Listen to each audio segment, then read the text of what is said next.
Welcome everyone to the Best Damn Podcast. I am your host, John King. As always, I would like to thank you guys for joining me. Ask that you please add, follow, and check us out Instagram, Facebook, Best Damn Podcast, Twitter, The Real Best Damn. And if you're watching here on YouTube, make sure to hit a like, give us a thumbs up, leave a comment, let me know what you think, and share this link. It helps me to get it out there and for new people to find me. Also, make sure to subscribe, guys. Hopefully, we got the microphone going here. Yeah, it looks like we're going. I don't know what has happened, but the last, I don't know, two or three videos that I've tried to do, whenever I start the video, my mic has been muted and I haven't been able to get it working. So I've had to actually like restart the last couple of shows I've did. So tonight we've got a pretty good one. I got a pretty late start on this one. This one shouldn't be super long tonight, but there's been a lot of interesting things happening, and this seems to be like a daily occurrence now. You know, you guys are probably familiar. Every time we kind of turn around, there's one more thing that they're adding into the mix. Especially since Trump has taken office, it seems like things are now like starting to go at a breakneck speed. We have RFK pissing off Bernie Sanders. We have the illegal aliens going to be pushed over to Guantanamo Bay. We have FEMA camps. We have all types of interesting stuff. We even have a plane crashing in Philadelphia. So we're going to be taking a look at all that tonight, guys. Like I said, thank you for joining me. If you'd like to donate support to the channel, we are completely viewer powered. You can do that by going to PayPal, Cash App, Facebook Messenger, or joining us over on Patreon. All the links are in the description box down below. And make sure to follow us on all of our other social media platforms and our content creation platforms. Hopefully we can get this thing going here. And if you haven't checked out the last couple of videos that we did, man, I've been cranking out the content here recently. We've been really putting it out there, so I got quite a few new videos up for those that are interested, and especially right now, there's so much, especially pertaining to the biotech agenda and, what we see taking place with AI and just how things are being pushed. And I mean, everything is being framed in a really fucking weird way too. You've got kind of a few different schools of thought when it comes to, Trump retaking the office. And you've got the people that love him and that believe, Operation Warp Speed stopped everybody from going to FEMA camps. And, they believe he's taken on the deep state and, that we're avoiding the New World Order and all of that. And then you've got, the other group of people that absolutely hate the guy and, feel as if he's the Antichrist. He's going to start World War III. And then you've got people like us that, kind of see between the bullshit and know that both of the wings belong to the same bird. That even though it may appear as if some of these politicians are on your side and they're doing things that may even seem like they're in your best interest, it's what's called controlled opposition. So we're going to go ahead and get the screen share going, start jumping into these articles, guys. Give me one moment here. Sorry, I got to go around my camera here. There we go.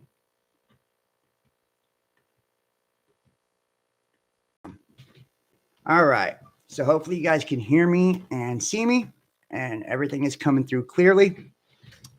We're going to start here first. Let me check the phone over here.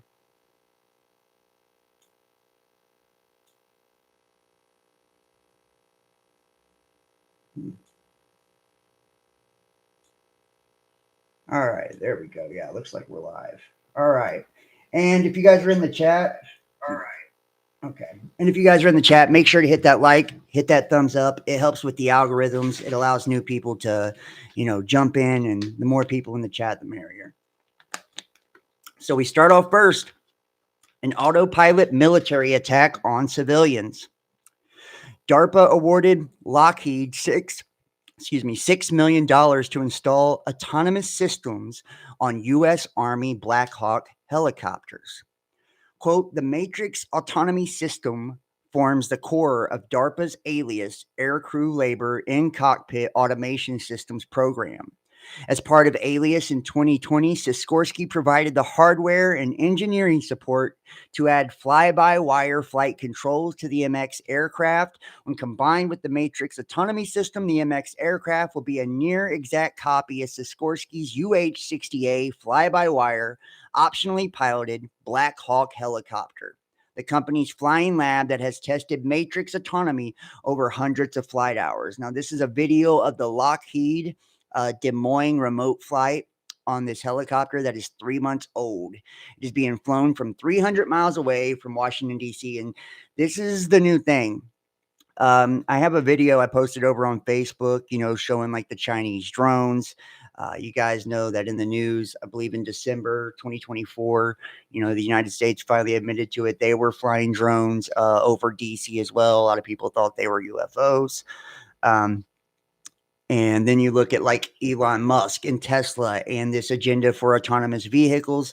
Everything, especially when it comes to warfare, is going to be based in technology now. And, we're going to be seeing more and more unmanned aircraft, unmanned helicopters. And, this doesn't bode well, especially, for, I believe just, the general population, because for one, the ability, the cameras on these things, just say they wanted to surveil everyone, and blanket, and they already had this going on.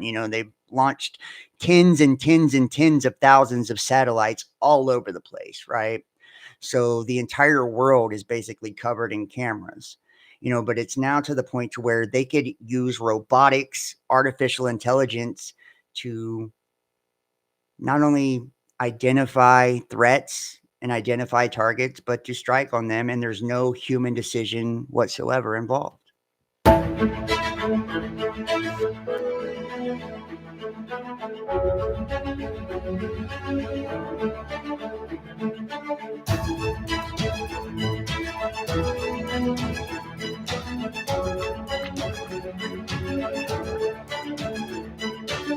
We're working hand in hand with the Army to modernize Black Hawk, to incorporate new technology, new capabilities to create the Black Hawk of the future. And one critical technology of all these things is autonomy. And that brings me here today.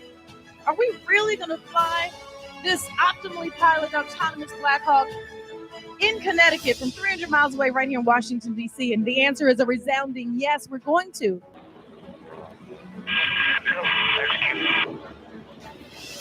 You're going to see the aircraft come up to a stabilized hover, and this is going to simulate contested logistics operations where we would have a ground crew hooking up a sling load to the aircraft. And this aircraft is holding position remarkably well.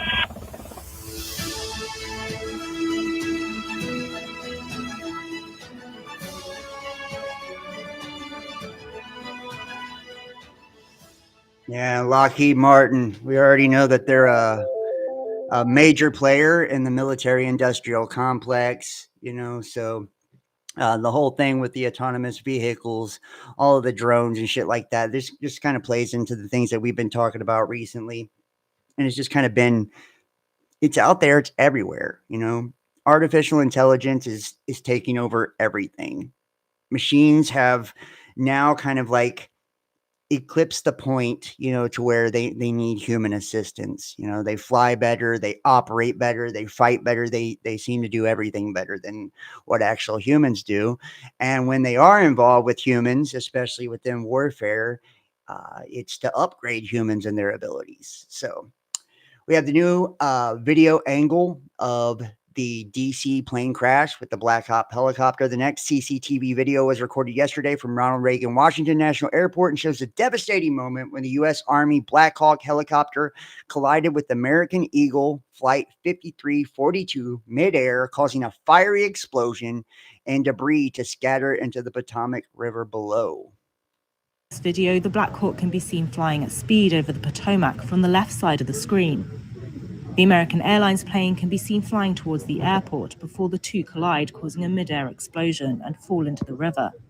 In the second video, you can see the Army helicopter and American Airlines plane travel toward each other. After the collision and Oh. subsequent explosion, the airliner can be seen spinning into the water, and the Black Hawk is also seen falling into the water. In this video, the Black Hawk can be seen flying at speed over the Potomac from the left side of the screen. The American Airlines plane can be seen flying towards the airport before the two collide, causing a mid-air explosion and fall into the river. In a second video, you can see the Army helicopter and American Airlines plane travel toward each other. After the collision and subsequent explosion, the airliner can be seen spinning into the water, and the Black Hawk is also seen falling into the water. Man, I don't know what to make of that. It says this is the flight path of the Black Hawk helicopter plane attack in D.C. See here, the flight path they're showing you here from Google Earth, the Army helicopter flight path. The last transmission was 8:47 p.m.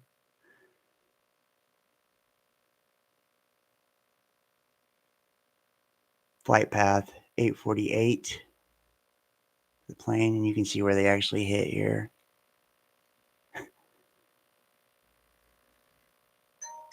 When we see these events, anytime I see anything like this, the first thing I always, ask, and it says, what a fishy flight. According to this video, the Black Hawk climbed above permitted altitude 30 seconds before impact. Cut and dry. Aviation expert breaks down the cause of the deadly DC plane crash.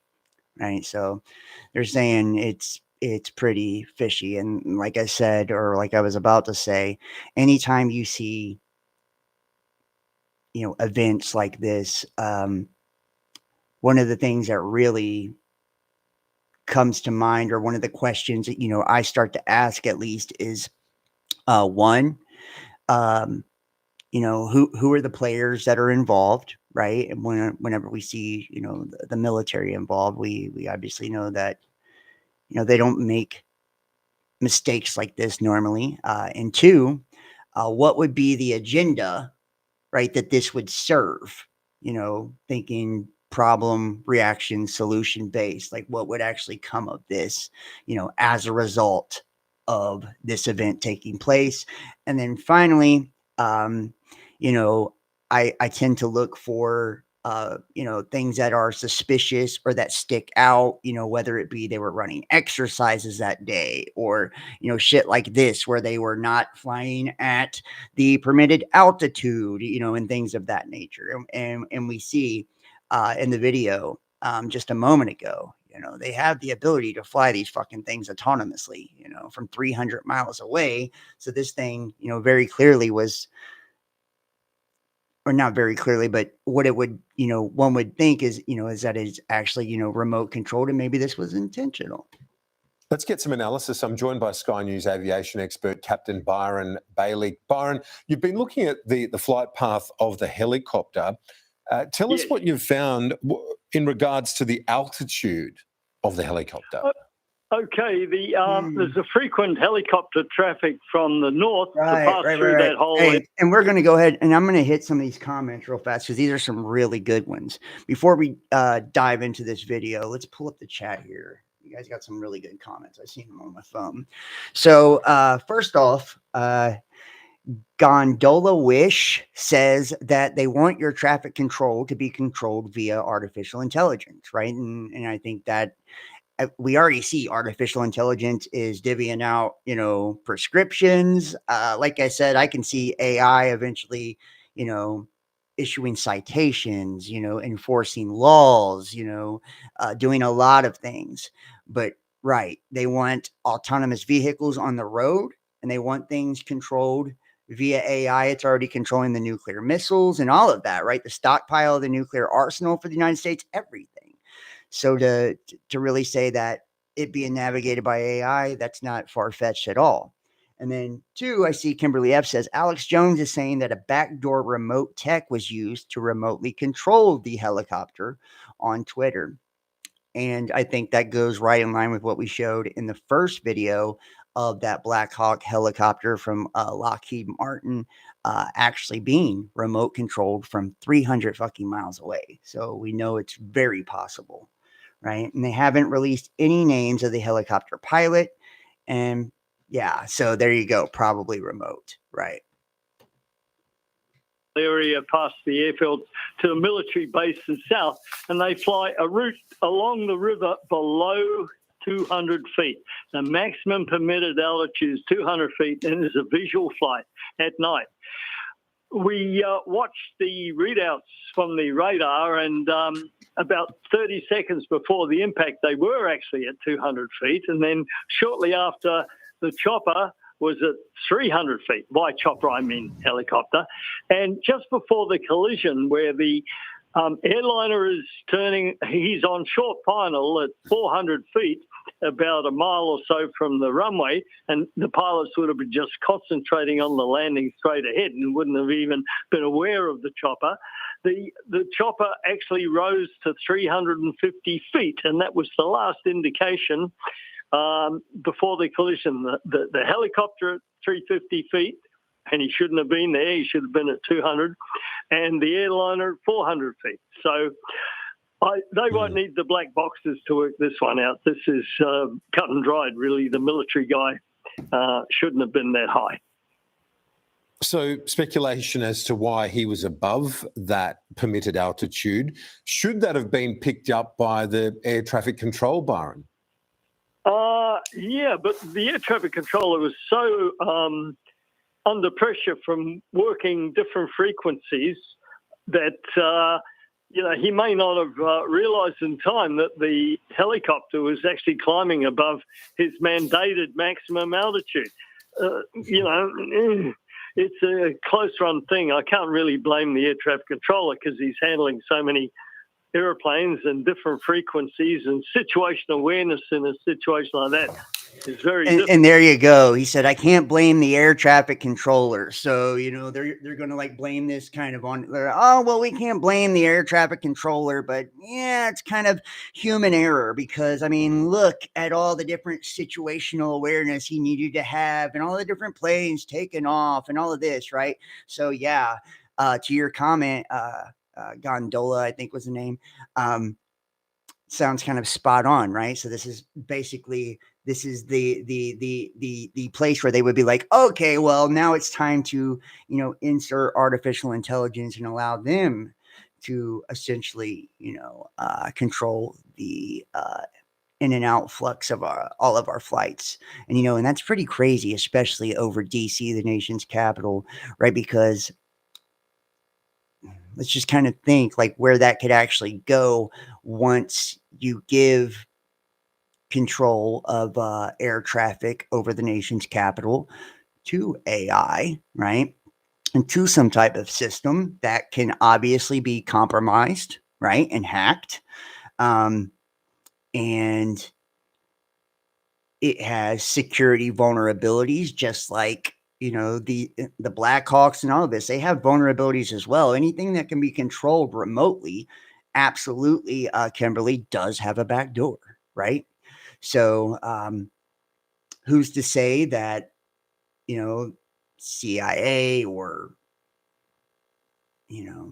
insert any entity here that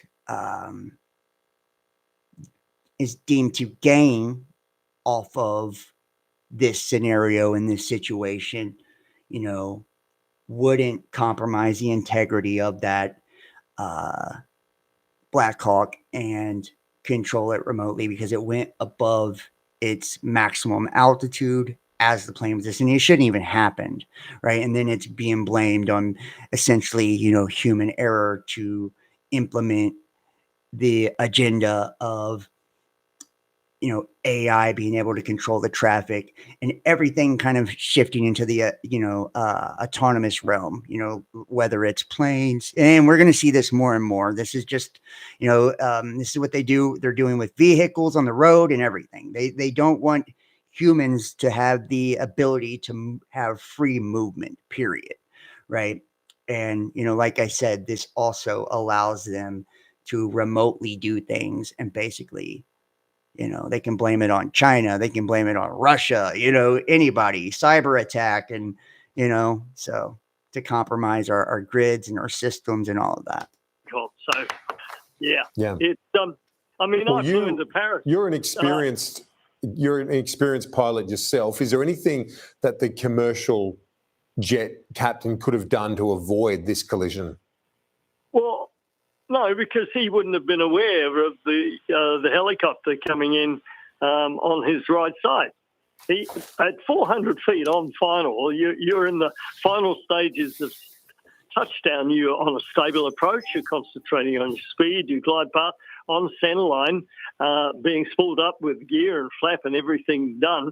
So you'd be just looking ahead at the runway, and you're not looking out to the right, to the side, especially since they hadn't been advised of the presence of the helicopters. Situational awareness in this situation, I mean, I flew into Paris at night, and all the airline traffic, French airline traffic, was talking in French to the controller, and I was the only one talking English, and I was totally, utterly situationally unaware of what was going on with the other aircraft around me. And this was that kind of situation, I guess.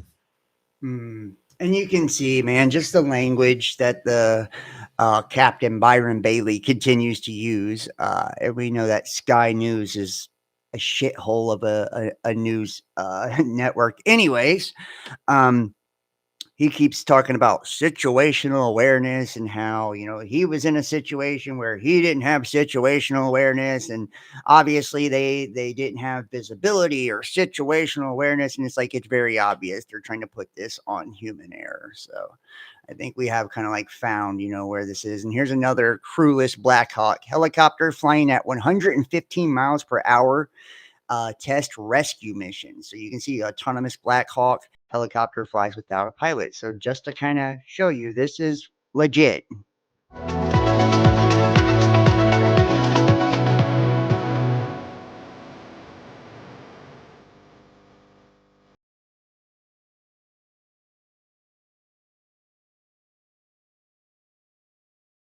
Right.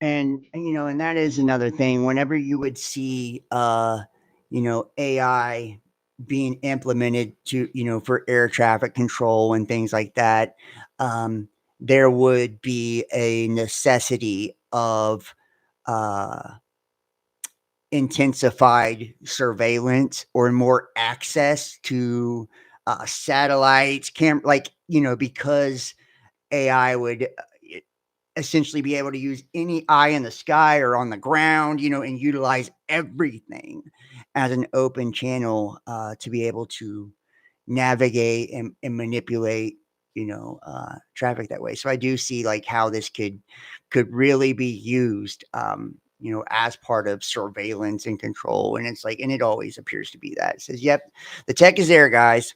Could the helicopter's matrix system be hacked remotely and forced to fly despite the pilot's input? Because that opens up a lot of interesting scenarios. Like, was the plane helicopter crash in DC an autopilot attack by the helicopter? This is just a theory, of course, but it seems that in the current crazy times, the conspiracy theorists keep winning. And speaking of this, now let me see if I can pull this up too. There was also another plane crash here. Where's it at? Right here. Yep. Right here. Plane crashes into Philadelphia neighborhood. Multiple homes on fire. The crash comes after a commercial passenger jet crashed in Washington, D.C. earlier this week. And I've got the video of this too. A plane crashed into a neighborhood in Philadelphia on Friday night, leaving multiple homes on fire. ABC 6 Action News reported that the plane was a small plane, although no specifics were given about the number of people on board or the type of aircraft. The crash happened in an area in the northeastern part of the city just shortly after 6 p.m. The report said that the plane appeared to hit several buildings and cars in the area, and that multiple casualties have been reported. So I'm going to show you this one right here. And it says the Federal Aviation video shows wrecked vehicles, fiery debris littered everywhere. The Federal Aviation Administration and Transportation Secretary Sean Duffy posted on X shortly after the news of the crash broke, providing details. A Learjet 55 crashed around 6:30 p.m. after departing from Northeast Philadelphia Airport. There were reportedly 6 people on board. The plane was en route to Springfield Branson National Airport in Missouri. Those killed included 2 doctors, 1 patient, 1 family member, and 2 pilots. Shortly after the crash, videos came in from social media showing the moment of impact and the aftermath. The vantage point from the ground near the Raising Cane's on Cotman and Bradford at the moment of the plane crash. And here I will show you the video I have of this. So, right here.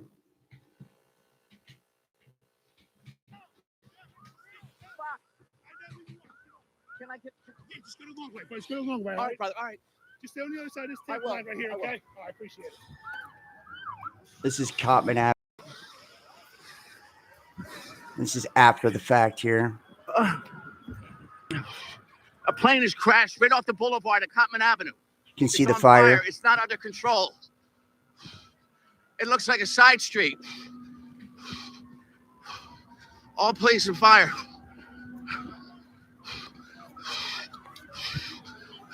It looks like debris here. I'm in a debris field. They're opening up the parking lot. There is thick smoke and the smell of jet fuel. Can I be honest? I'm working, I'm sorry, with Fox. I need to get my, I should have worn a jacket. Sorry, brother. Just go down around. I will. Is this just like a little bit of a There's coincidence? pieces of the plane here. Right? We're near Northeast Philly Airport. There are lines of police and fire as far as I can see. Learjet Black crashes smoke filling the in sky Philly. over the shopping plaza. Black Hawk crashes into a plane in D.C.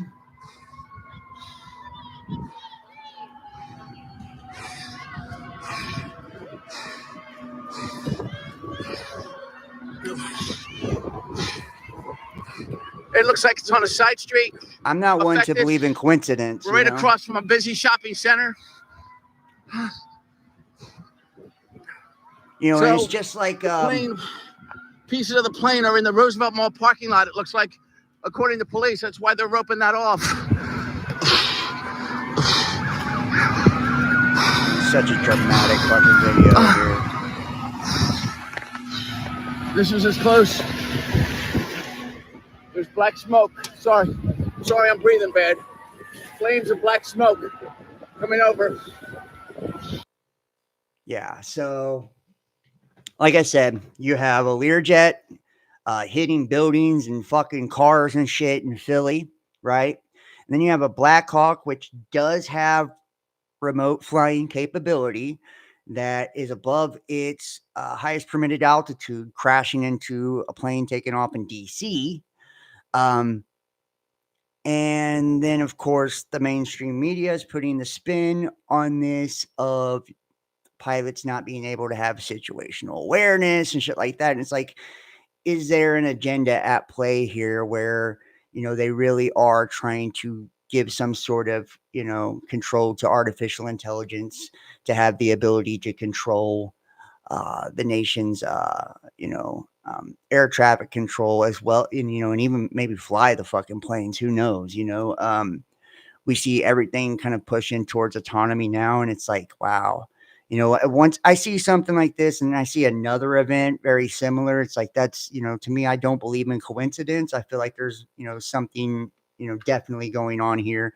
And every time that we see this kind of shit, like I said, there's always some sort of fucking agenda involved.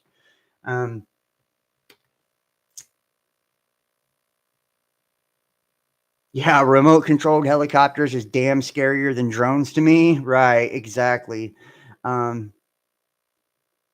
Black Hawk Down came out around this time a year ago. How interesting is that? Reminds you of the movie Leave the World Behind. That's Cartman's cousin talking. Some people said they were doing some weird Super Bowl thing because the DC place came from Kansas, and now we have a Philadelphia event. How about that? That is interesting. You know, that is interesting. And I wouldn't put it past the whole Super Bowl shit. You know what I mean? Honestly, they do rituals for that every single year. So, but I mean, I guess we still got to see, right, on what it actually is here. So, here we go. BlackRock and JP Morgan gets $500 billion deal to rebuild Ukraine. Ah, man. They will set up and control a reconstruction bank for Ukraine. Same old playbook, incident, war, rebuild, central bank, and repeat. And isn't that the fucking truth, y'all? You know, isn't that the truth? And you can see here's an article at LockheedMartin.com. DARPA taps Sikorsky to add autonomy to U.S. Army owned Black Hawk helicopters. So, I mean, you know, DARPA is involved, right? DOD is involved, right? So just saying, you know, just saying. And okay, we've got some pretty interesting stuff here. Kash Patel wants to go after Epstein conspirators.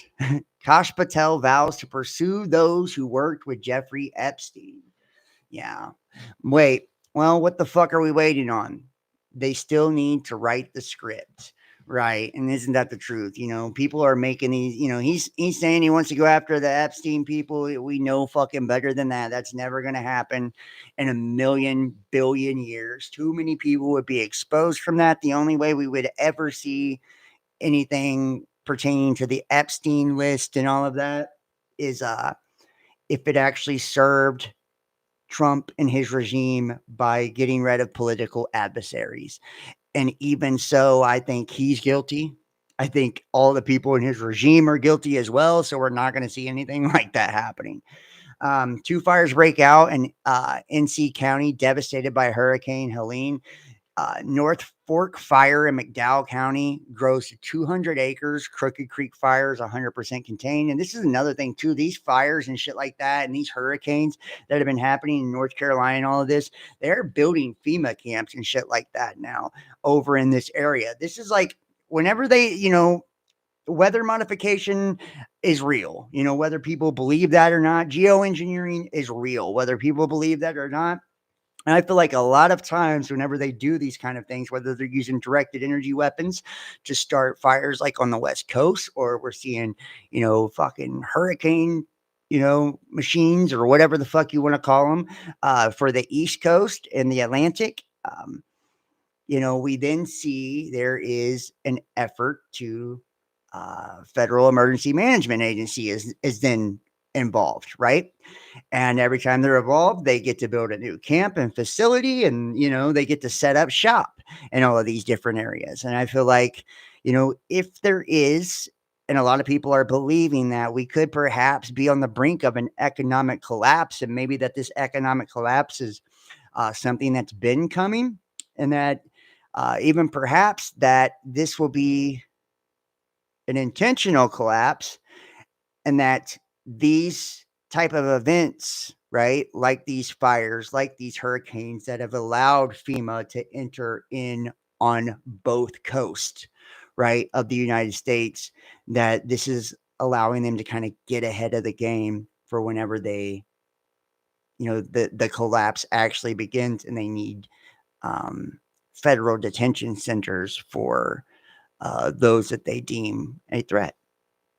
So, extended smoke impacts smoke sensitive populations, including children, older adults, and those with respiratory conditions. After, and here we go, after years of denying that they had anything related to Seth Rich, the FBI and the DOJ were caught lying over and over again. But the FBI is still stalling and refuses to turn over the Seth Rich records. They're even asking for 66 more years. Isn't it interesting? That's a number they choose, almost like with the vaccines. Okay, so here is the Seth Rich right here. Let's pull this up. FBI still stalling, refuses to turn over the Seth Rich records. The information could take down Democrat Party for a generation. I believe it's more than just the fucking Democrat Party, but you guys remember the Seth Rich shit years ago? I mean, and how big that was? You know, it was fucking huge. Thank you. I appreciate that.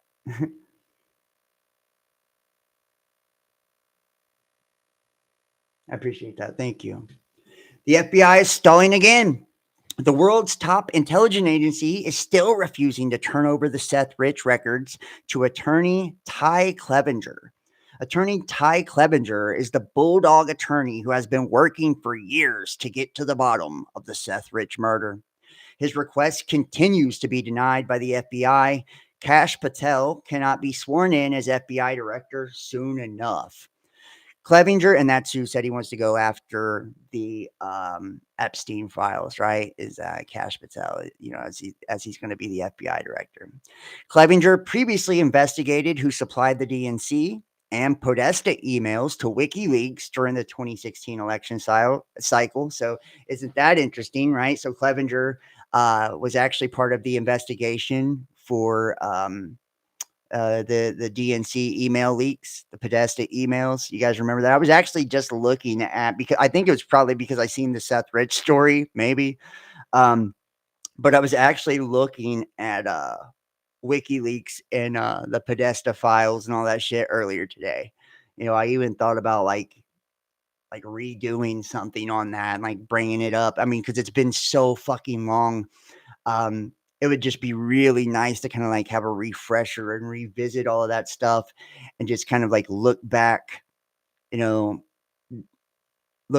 it now, and see what appeared to be true, what appeared not to be, and what was kind of backed up by fact and what wasn't, so maybe we'll do that soon. This was always the key to the Trump-Russia collusion nonsense. No proof was ever offered up by the fake news legacy media. And you guys remember the Russiagate shit and all of that back in 2016. Democrats or the intelligence community involving this scandal. If Russia did not supply the DNC emails to WikiLeaks, then this was more proof that the DOJ's Russia collusion story was a complete lie used to fool the American people. And speaking of lies used to fool the American people, I would love to know what some of you guys actually think pertaining to the WikiLeaks. What do you guys believe that agenda actually was, and do you believe that there is any legitimacy to a lot of what we see now? We know there was. Those were actually Hillary Clinton's emails, or those were actually John Podesta's emails, right? And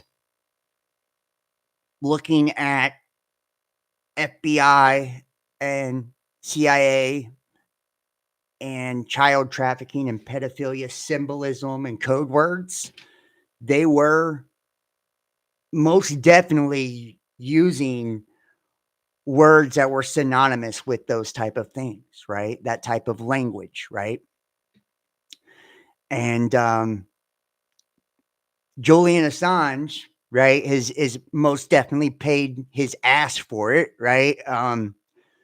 For leaking all of this shit out, right? And he was in the Ecuadorian embassy for what, fucking 7 years or some shit. He was some years, right, before the UK came and got his ass and giving him over to the US. I mean, so we've seen that there's been, and then keep in mind Seth Rich, and his mysterious death, all the different repercussions that took place from that, and then that whole.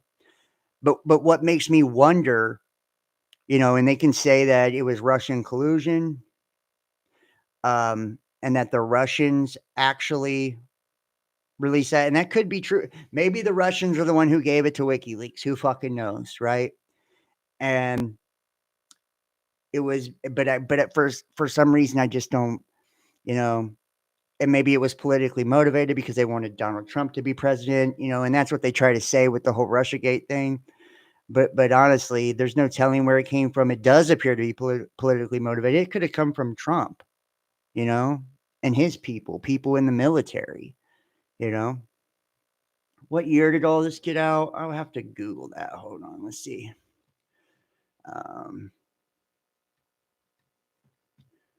What year?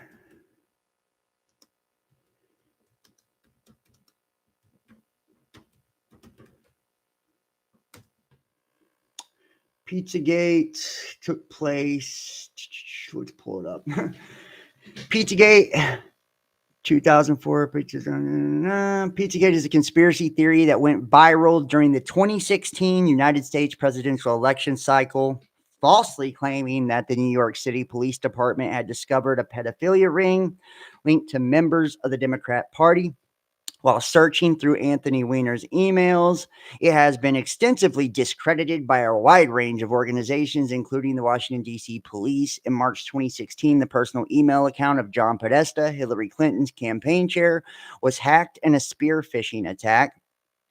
WikiLeaks published his emails in November 2016. Proponents of the Pizzagate conspiracy theory falsely claimed the emails contained coded messages that connected several high-ranking Democrat Party officials and U.S. restaurants with an alleged human trafficking and child sex ring.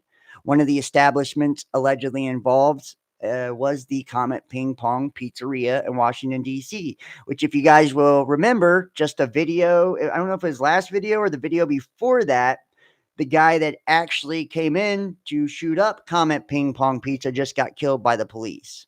So isn't it weird that the Seth Rich shit is popping back up into the news? And now the guy from Comet Ping Pong, the shooter or whatever, he's dead now. He got killed by police during a routine traffic stop just a couple days ago. Members of the alt-right conservative journalist and others who had urged Clinton's prosecution over her use of an unrelated private email server spread the conspiracy theory on social media outlets such as 4chan, 8chan, Reddit, and Twitter. In response, a man from North Carolina, and this is the guy I'm talking about, traveled to Comet Ping Pong to investigate the conspiracy and fired a rifle inside the restaurant to break the lock on a door to a storage room during his search. In addition, the restaurant's owner and staff received death threats from conspiracy theorists. Pizzagate is generally considered with a predecessor to the QAnon conspiracy theory. It also generated another offshoot conspiracy theory called Frazzle Drip, which involved Hillary Clinton participating in the ritual murder of a child. Pizzagate resurged in 2020, mainly due to QAnon. While initially it was spread by only the far right, it has since been spread by teens on TikTok who don't otherwise fit a right-wing conspiracy theorist mold.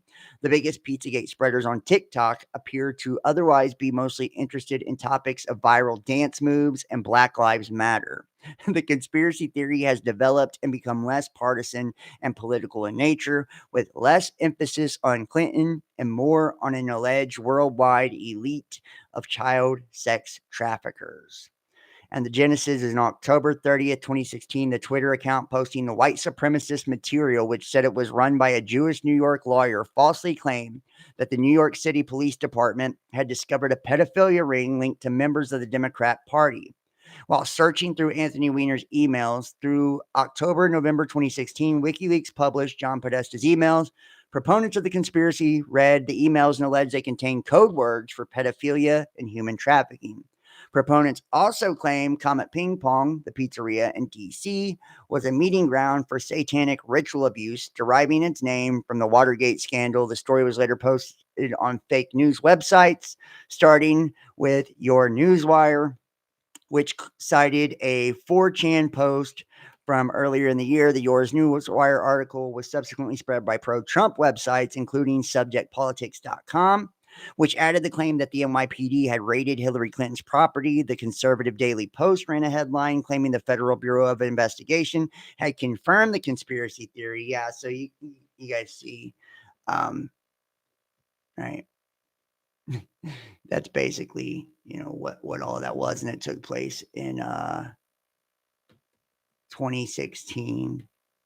James Alefantis, and I got a video from Comet Ping Pong Pizza still, I believe. So let me see if I can pull it up and just kind of give you the refresher here. Just one moment. Let's see if we can find this video. Just kind of show you the Comet Ping Pong Pizza here.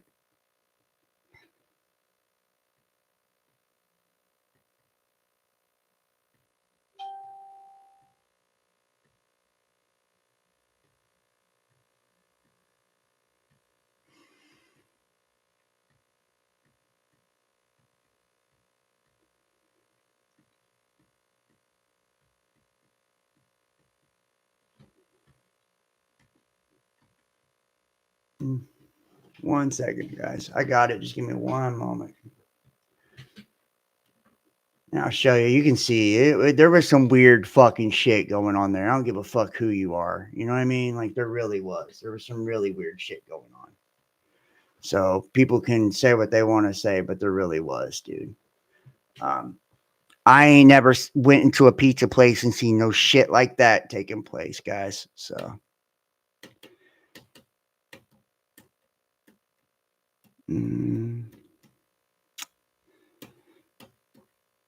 It's hotter than fucking here. See if we can find this. Where is this at, guys? Okay. Gotta do it by date. Maybe I deleted it already. Hopefully I didn't, but I might have.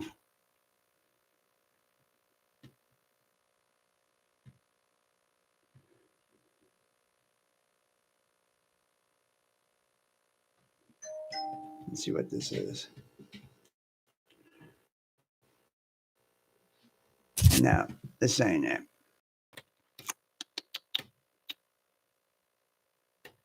Oh, fuck.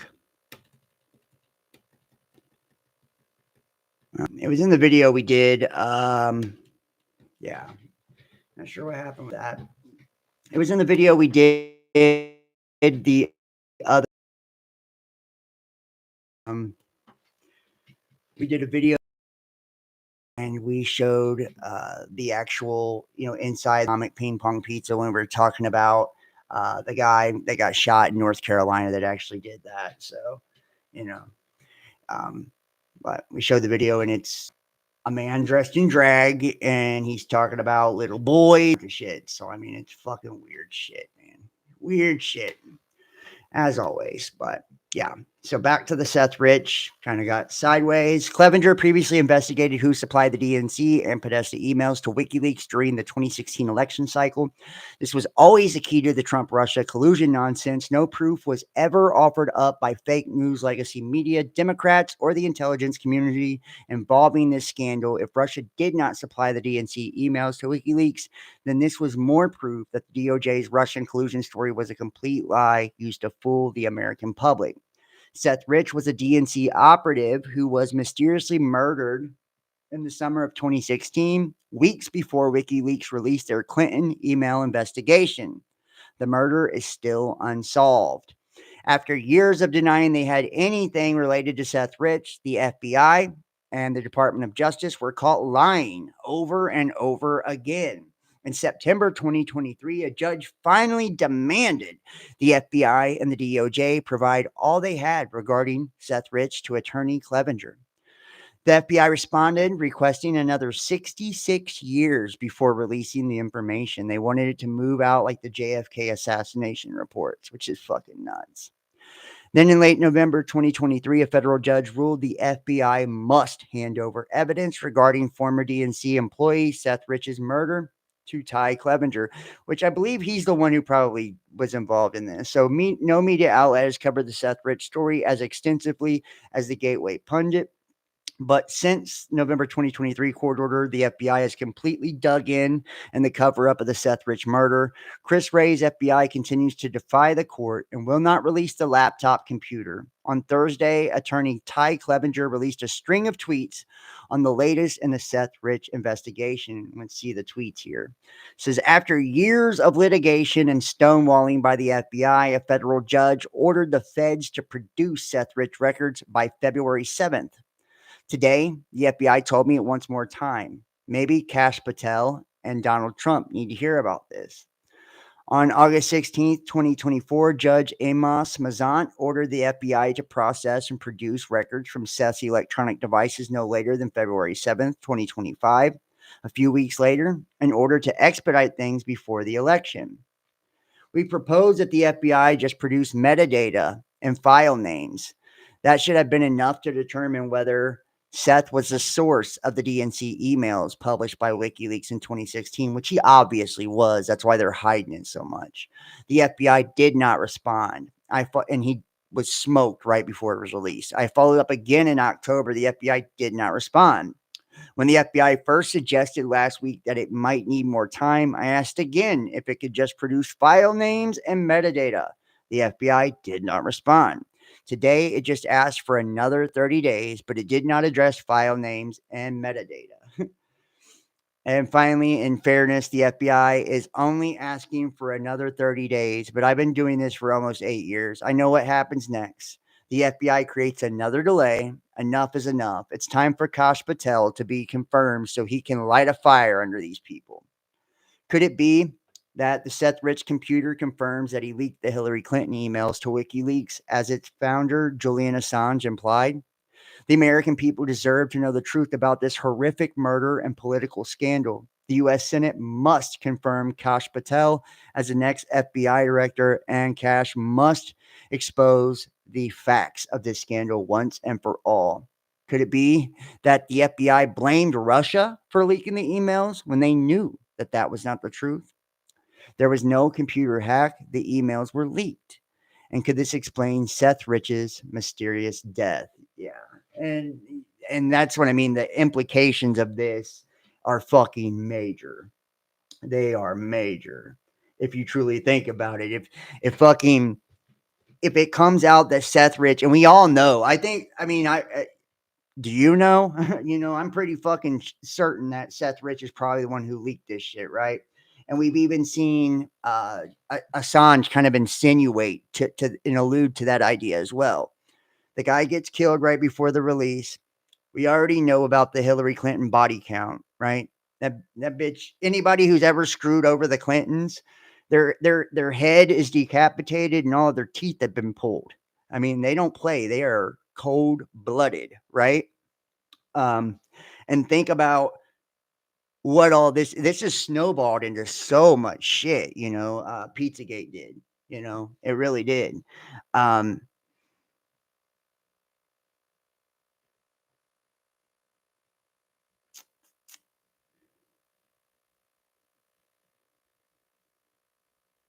Wow, interesting. I'll address that in just a moment.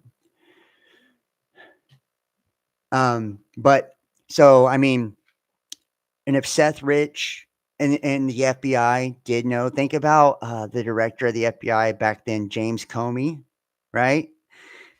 And all the bullshit that happened with him, the whole Russian collusion delusion, all of it, man. The shit would hit the fan if this comes out that Seth Rich leaked those emails and was killed. And even if, let's just say hypothetically, it was the FBI that actually killed him, right? Or this, somebody like that actually killed him.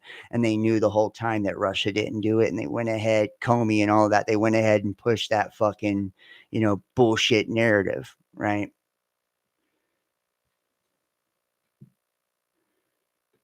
I appreciate that, bro.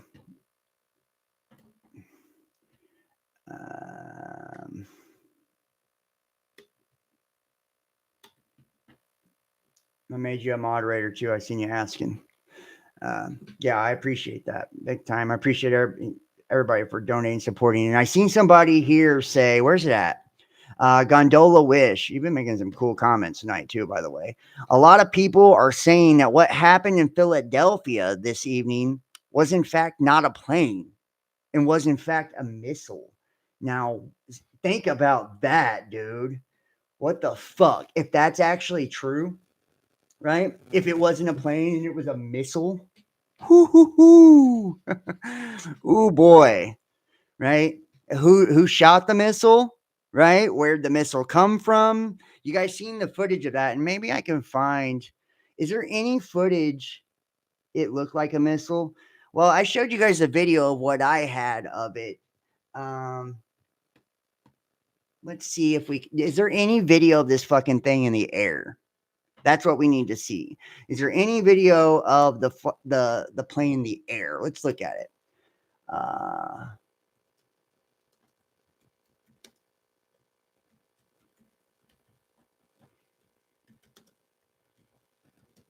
That's what we need to see, guys. Here we go. Are we going to see this is the moment the plane crashes. This is doorbell video, moment of impact. I want to see the thing in the air. That's what I want to see. Let's take a look at a couple of these videos and see what we find. See, wow. Tell me that does look like a fucking bomb right there. Wow. That really does. Raw videos of the plane crash. See, this is just the, oh, okay. We're going to take a look at a couple of these because I see some very suspect shit. I'm already. So let's take a look. This is the moment of impact. Plane crash called on multiple videos in Northeast Philly. Andy, we know the FAA just put a ground stop there. Bring us up to speed on what you're learning. Yeah, Gray, that ground stop now in effect specifically because of what happened, because of that plane. All right, so looks like it starts in just about 3 seconds here. So here we go. There's a couple different types. You can actually see the plane when it took off and how short of a time that it was actually in the air. It looks like it maybe was only in the air for about 6 minutes. And, you know, when you're in the air, Cottman and the Boulevard is not too far away from where the Northeast Airport is. There it is. There it is. At this point, right I there, can guys. tell you too, and some of the people we're talking to Where here my cursor's at. is that the conditions for flying seem foggy. Wow. And rainy, even just before 6 p.m. It appears right there. this flight took off around 6. Yeah, I don't know, guys, I don't know about that. Just from this particular angle, I don't know about that. That didn't look like a fucking plane to me. The thing was already on fire in the from air. Northeast Airport. I can tell you that Philadelphia police and then look are at this here. mushroom cloud. Detectives right now Right here, are guys. in the tower talking to air traffic Right there, controllers look. up Bam. there. Look at this. This is supposed to be the plane. You see it like come out of the sky right about here, and it's lit on fire the whole time. I do not see any. I mean, and I'm not saying that, you know, it is or it isn't or whatever. I'm just saying, Jesus, man, that does not look like.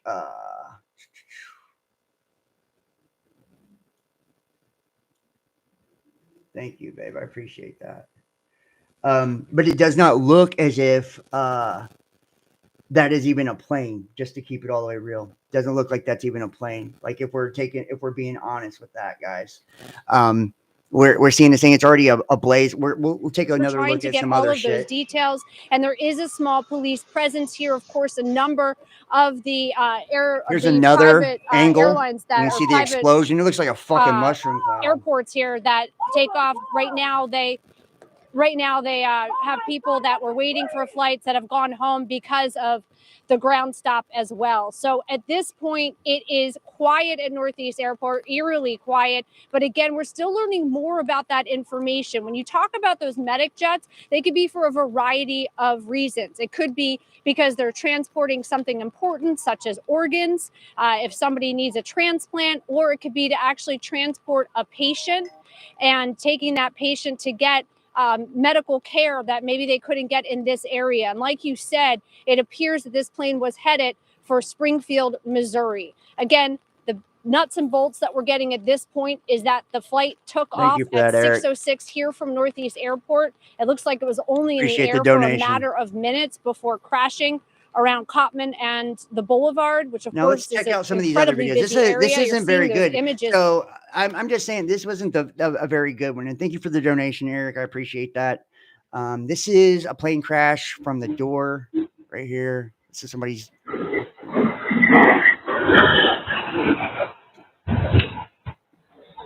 Holy shnikes.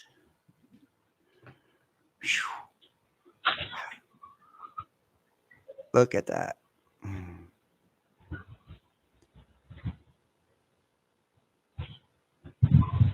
Does anybody? I can't see the fucking thing in the air. That's the problem here. Look. Oh, okay. That's a plane. That is a plane. I seen it right there. Did you guys see that? Okay, here I'm gonna take this back a sec. I'm gonna take this back a tick. Here we go. I want you to watch. It comes from the left screen right about here where my cursor is, and it goes down at an angle towards the right. Watch this fucking thing. Wow, you can see the shape of the plane and everything as it actually goes down this time. It's nosedive straight to the ground. Right here. Look. Right here. Bam. Take it back. Take it back here. All right. Here we go. Now, I want you to watch from left to right.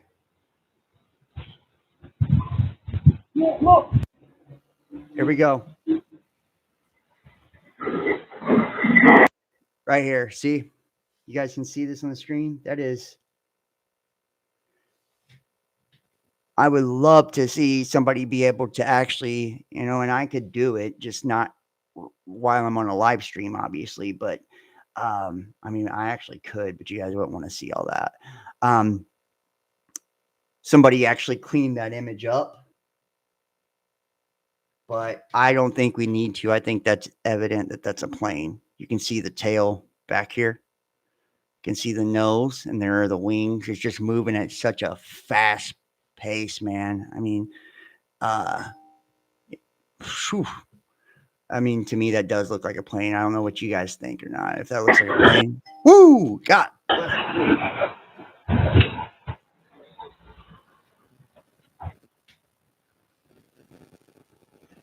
No, I didn't. No, I didn't. I was saying thank you, babe, to you. And thank you to Eric for his donation. Those were two separate. I didn't call you babe, Eric. That's funny. Even though I appreciate you, bro. Okay, one more, and then we'll move on from this. Yeah, wow. She's still hanging.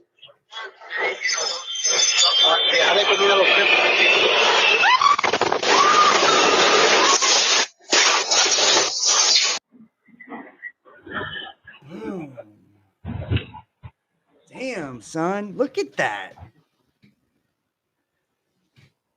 Whew. That's the best angle right there. Where that wow.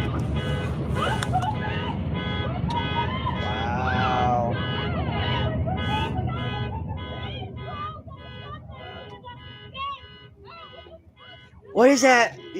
It reminds me of like one of those fucking apocalyptic movies. You know what I mean? It really does. It's like one of those apocalyptic movies where like planes are falling out of the sky and shit. Oh my God.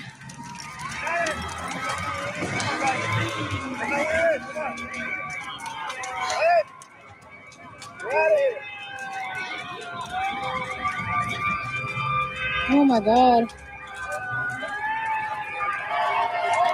Wow.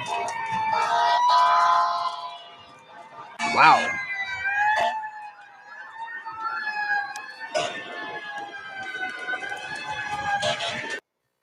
Okay. Well, I mean, anybody have any thoughts? I mean, that was a still. I mean, I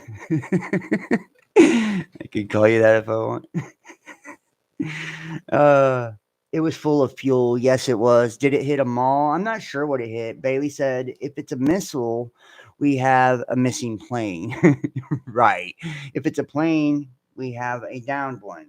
Either way, I think the important question is who is on these planes. Yeah, I think you're right, Bailey, honestly. And Bailey's a pretty smart cookie, so I'm going to go with that. Someone in the chat recommended the TV show Revolution to you a few days ago. In the pilot of that series, a plane falls out of the sky. Interesting. You're just crushing it today, Gondola-ish. With cool comments. And did it hit a mall? I don't know. They said it hit buildings and cars. So I'm not sure. If it just took off from that airport, how is it nosediving? I know, right? Like they said the thing something had to have happened. I mean, honestly, does anybody know? It's so funny that comment. Does anybody know what the story on what they're saying? Like what are they saying fucking happened with this shit? Like why did they, why did they nosedive like that? That is a very good question. If they just took off, why they were going like even though it did appear to be a plane, and that's a huge area of debris. Well, I mean, Claudette, the reason I think it's a huge area of debris is because that thing hit like a nuke, dude. That thing hit hard. And if you looked at that debris, there was hardly anything. I mean, it was pieces. So, like the video I had, you can see the pieces just everywhere. Here, I'll show you. Just going to show you right here.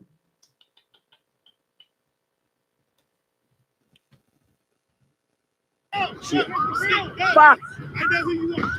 Can I get? Yeah, just go the long way, boys. Go the long way. All right, brother. All right.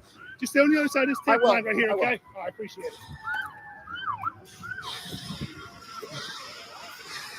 Now watch. A plane has crashed right off the boulevard at Cotman Avenue. It's on fire. It's not under control. There's the debris in this parking It looks lot. like a side street. All place in fire. Here we go.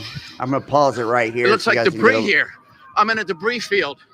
I'm in a debris field. This guy's a dipshit. But you see, I mean, it's kind of a shitty little image, but there we go. See, the debris not that fucking big, man. We're near Northeast Philly Airport. Not that big. That's what she said too. But I'm just saying though, yeah, it hit like a fucking bomb, right? It fell from the sky faster than Kamala's chances on election night. Right. She didn't have a snowball's chance in hell. I wonder if anything stands out where it hit on Google Maps. That'll get removed tomorrow. That's a really good question right there too. I mean, we know that Google Maps has people in LA saying that they're being trafficked on top of roofs and shit saying help. I showed that the other day. So, I mean, it would be interesting. To see what Google Maps has actually got up there. So, have you heard about the connection between the murder of a CBP agent, a couple in PA, and an 80-year-old man in Vallejo, California, the Z's cult? Authorities are investigating the connection between murders across the country to the Zeelands, a cult of highly educated trans vegan rationalists. What? This is not real, dude. Give me a fucking break. Is this real? Is this a joke? Is this real? Does this seem like a psyop to you? I mean, just like from the surface. So, okay. Like, you guys know how Proud Boys and shit like that have, federal agents basically that run them and are a part of them, right? Very much psychological warfare to demonize right-wing groups as white supremacists, right? Well, now that we have the new regime in town, right? And remember, he stated that there are officially only two genders. He has also put an end to hormone blockers and surgery for trans children and all that as well, right? So he's launched an attack basically against the trans community, okay? Whether you like it, you don't like it, no matter what your belief is, that is the truth. He's launching an assault on the trans community, right? And no matter how you feel about that, that's what's happening. And then now we have the Z's cult, which is authorities investigating the connection between murders across the country to Zeelands, a cult of highly educated trans vegan rationalists, right? So now we have a cult of trans people that are going to be, so let's see here. The transgender leader of the group, don't this seem like some Proud Boy shit and all that? Oath Keepers and Proud Boy shit, don't it? Does it or not? I'm just saying. I would like to know what the chat thinks about this, honestly. I haven't heard anything about this story. Right. I would like to know your opinion on this. Do you think this sounds like a psyop? Because don't this sound very similar to what we see with the Proud Boys and the Oath Keepers and shit like that? Right, when they were. Is my PayPal the same from a year ago? Yeah. Here, I'll give you. Yes, it's here. I'll drop it in the chat. PayPal.me/the-best damn podcast. There you go. It's paypal.me/the-best damn podcast.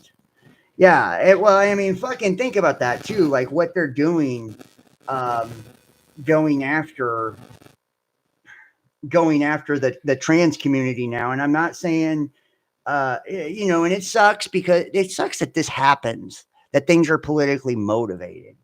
The way that they are. So the transgender leader of the group, who has posted about transhumanism and other topics, some followers say Lesota is dead. It always seems weird to me when people start promoting shit that happened 2 years ago. Right. Fuck yes. I'm glad somebody sees it, man. I'm glad somebody sees it. I don't give a fuck. So here's my thing on this. I don't give a fuck what people's beliefs and ideologies and orientations and all that shit is. It's not my business, for one. I've always said I'm a firm proponent in protecting our children from any sexualization whatsoever, trans or otherwise.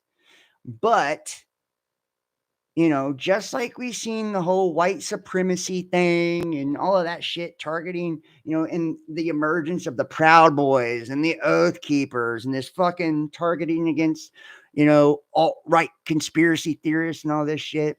Yeah, I know. I've got gay and trans, lots of gay and trans people that actually watch my channel. So this is a channel that we accept everybody. So it's like, I love everyone. And everyone has the right to be who they are, period. And if you identify as a woman or a man, I'd call you a woman or a man because out of respect, for a person. And it's not for me to judge. Like I said, we should never be sexualizing children, period, though. We should never be sexualizing children, period, even with, heterosexual shit. Like children should never be sexualized at all. And that's where, and we shouldn't be destroying them, but with hormone blockers and surgery that they can't come back from either. That's another thing, so that's one thing where I actually, I do draw the line on that as well. It's like, nope, that's not cool. That's not cool. And thank you for the donation, Paolo. Is that you, Paolo? I did that. Thank you very much, bro. I appreciate that. Paul Whitting. Can I say your name? No, we'll just say Paolo because that's what your name is on there. Sorry, I didn't mean to say anything like that. Sorry about that, man. I didn't mean to put your name out there. Please forgive me. So the transgender leader of the group who posted about transhumanism and other topics, some followers say Lesota is dead, but that seems to be a plot to avoid authorities. Lesota also used the name Andrea Phelps. And I think Bailey's right. When something's coming from fucking 2 years ago, then that's when you really need to start questioning shit because let's be honest, when they're doing something from a couple of years ago, why wasn't it a big deal 2 years ago? Why is it a big deal now? Because there's an agenda and there's a motive now, right? Somebody is going to be served by this with it being politically motivated, right? Then we have Amir Emma Borhanian and Alexander Somni Letham, two transgender Zizians who are, and notice they're transhuman too. So they're trans, although it's trans everything, right? Transgender Zizians who are accused of attacking Curtis Lind in Solano County, California, because they were squatting on his property. Who lost an eye in the attack, shot and killed Borhanian. What the fuck? But was going to testify against Letham and another accused assailant and Z's follower, Suri Dow. Yeah, Claudette says, I also draw the line when it's happening to children. Adults can do anything they want. Leave the kids alone. Fuck yeah. Right. Fuck yeah. Thank you, Paolo. Yes. Thank you for the donation. Thank you, Eric, for the donation. And the fallen angelics are orchestrating the whole thing using their human counterparts to take over. I fucking agree. I agree. Then we have Michelle Jacqueline Zalco. Authorities say the gun Young Blut used in the Border Patrol attack was bought by Zakjo, the trans non-binary adult child of Rita, who were found killed in mysterious and unsolved circumstances in Delaware County, PA, in early 2023. Zakjo, whose blog shows connections to the Z's cult, is now being sought by authorities. And how about that, Bailey? You're right. This, some of this happened fucking over 2 years ago. So. What the fuck, man? Hold on. There we go. Let's see if we can move this around. There we go. Make it bigger. That's what she said.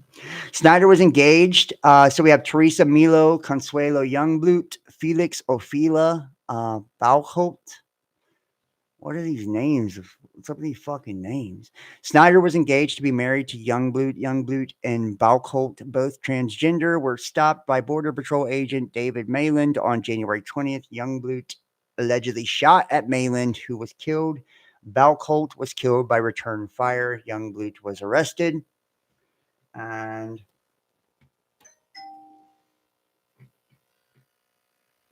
there we go. Victims number 3 and 4, Rita and Richard. So what is up with this? Do we have... All right, let's go down here and see what we got. So highly educated trans vegan rationalist. Hell is empty and all the devils are here. Yeah. So is this all we have? Is this all it has on here? That's pretty shitty.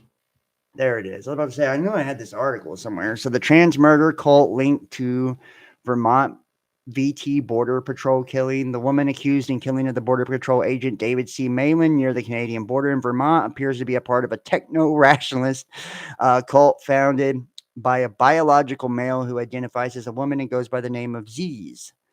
The group has been linked to at least 3 other murders. Teresa Milo Consuelo Youngblut, 21, from Washington State, is being held without bail on federal charges connected to Mayland's January 20th killing. Youngblut's associate, German national Felix Ophelia Baucholt, was killed during the traffic stop that ended in gunfire. United States Magistrate Judge Kevin Doyle said Thursday the evidence against Youngblut appears strong enough to keep her in custody without bail. Assistant United States Attorney Matthew Lasher relied on his previous court filing to make the Youngblut is too dangerous to be released pending trial. According to Lasher, the connection to Z's helps make her a danger.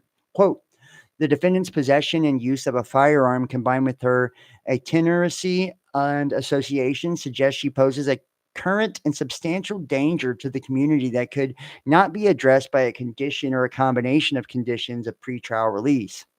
Both Youngblut and Baucholt have ties to Jack Lasota, a.k.a. Z's, a California man who espouses a violent philosophy based on veganism and techno-rationality, artificial intelligence, and transgenderism, according to filings and media reports. Okay. Please help me understand this, please. Please. Why he has this violent philosophy based on veganism. I thought vegans didn't want to kill anything. You know what I mean? Like, Lesoto's small group of followers known in the San Francisco area as Zizians are connected to the murder of an elderly rancher and the murders of a Pennsylvania couple, parents of another Zizian. And I can't wrap my head around this. The violent philosophy based on veganism, techno-rationality, artificial intelligence, transgenderism. Reject morality. Never do the right thing because it's the right thing. Never even think that concept or ask that question unless it's to model what others will think, Lesota reportedly wrote on a now defunct blog. Lasoda reportedly faked his own death at least once and is currently being held on charges connected to the Pennsylvania murders. Like most Zizians, Lasoda identifies as a transgender woman. The teachings Z's espouses encourage followers to unlock different personas and genders within their minds using sleep deprivation techniques. The followers are also pressured into cutting off family ties. Bam, there you fucking go, right there. Does this seem that this little cult or whatever, and keep it real, y'all, this seems more akin to like what you would see like something out of the CIA or FBI, right, with the mind control and shit like that. Right there, when I see something like, for one, they're targeting, different ideologies, transgenders, transhumanism, vegans, right? Techno rationalists, whatever the fuck that is, right? And this violent philosophy of never do the right thing. Da, da, da, da. It has no, anytime you see one of these government psyops, it has no fucking, there's no rhyme or reason behind it. It's dumb shit like this, right? Never do the right thing unless you're trying to figure out why somebody else would do it. It's just stupid. And then thinking, where's it at here? Yes. And so the teachings espouses encourage followers to unlock different personas and genders within their minds using sleep deprivation techniques. So think about that. Sleep deprivation, this is used in Scientology and shit, by the way, right? You guys remember there are many ill, ugly practices when it comes to Scientology. My girlfriend actually thinks I'm a fucking a nutty motherfucker because I was like, when I first met her, I'm like looking into this Scientology document and all this and like studying it, trying to become a Scientologist. Like, no, I just study everything, all the religions, all the schools of thought and spirituality. It's like they would lock people in fucking rooms and, sleep deprive them and shit like that because it's trauma-based mind control. They're trying to fracture the mind is what they're trying to do because they can insert, and every time there's a fracture, right, they can insert their own programming, right? And those, they disassociate the identities, right? That way they have different identities that are slightly split from the original person that serve purposes, and they can be brought on and triggered, right, through, different phrases and words, right, because they've been programmed. So, right, bringing hell. Okay, so Lesoto's teaching reportedly became violent and militant over time, with anger directed at fellow members of the Bay Area tech community who did not adhere to veganism. In a blog since taken on, and see, it makes no sense. That's how you know it's like a government op. Z's wrote of bringing hell to non-vegan rationalists and wrote that people should always escalate every conflict. Z's first gained notoriety in 2019 when Zizians protested an event put on by CFAR, the Center for Applied Rational Thinking, a popular self-help nonprofit for people in the tech industry. The Zizians alarmed attendees who called the police. On January 17th, Zizian Maximilian Snyder stabbed 82-year-old Curtis Lind to death in Vallejo, California. Lind had been a landlord for the Zizians before three of them allegedly tried to murder him in 2022. They're like, I ain't paying my fucking rent. Lind survived the 2022 attack thanks to a firearm, killing one Zizian and wounding two others. He was set to testify at the upcoming Zizian trial against the surviving attackers, Alexander Leatham and Suri Dow, when Snyder killed him. Snyder went to high school with Teresa Jungblut. The two applied for a marriage license in November in Washington State, though there's no evidence that they were married. Well, happy for them. Another Zizian, Michelle Zakjo, who identifies as non-binary, allegedly bought the guns Youngblut and Balcolt had on them when Malin stopped their car on Interstate 91 in Coventry, Vermont. Zach Zhao, I don't know the name. Sorry, these names are hard. Is currently wanted as a person of interest in the 2023 Pennsylvania murder of her parents, Richard and Rita. Youngblut reportedly fired her handgun at Malin during the stop, while Balcold fumbled his pistol and was killed during the brief shootout. The couple had been under federal surveillance for a week in Newport, Vermont. Yeah, there you go. Right fucking there, boys. Reportedly wore black tactical clothing and openly carried their guns when walking around town. On Thursday, U.S. Department of Homeland Security Kristi Noem made a surprise trip to the Vermont border to speak with a Border Patrol agent, though she did not make any public remarks during her visit. So there you go. Isn't it very fucking interesting, this weird ass ideology that they have, that all these oxymorons, right? It don't even go together. It's like weird shit. Vegan rationalist, fucking techno rationalist, transgender, transhuman, but at the same time, they're, never do the right thing, always escalate conflict and violent, militant, weird shit. And through sleep deprivation, they create alter egos and personalities, essentially trauma-based mind control. And lo and fucking behold, guess what? The feds were following them around a week before they pulled this shit. How about that? I'm thinking they were probably feds themselves, just to keep it all the way real. We do know the leader actually faked his death once already too. And that's a known thing that, the government does. So, I'd like to know your opinion on this. You guys, those who catch us in the flip side, and leave it in the comments.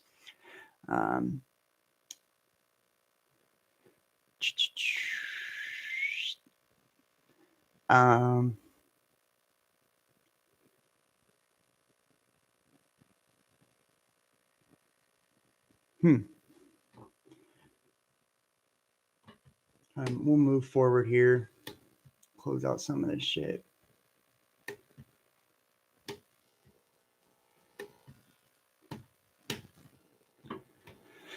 Okay. Actual citizens should be allowed to purchase homes, not legal entities. We need to ban corporations from buying single family homes. Living wage for a family of 4, and you can see the wages. Wow. Huh.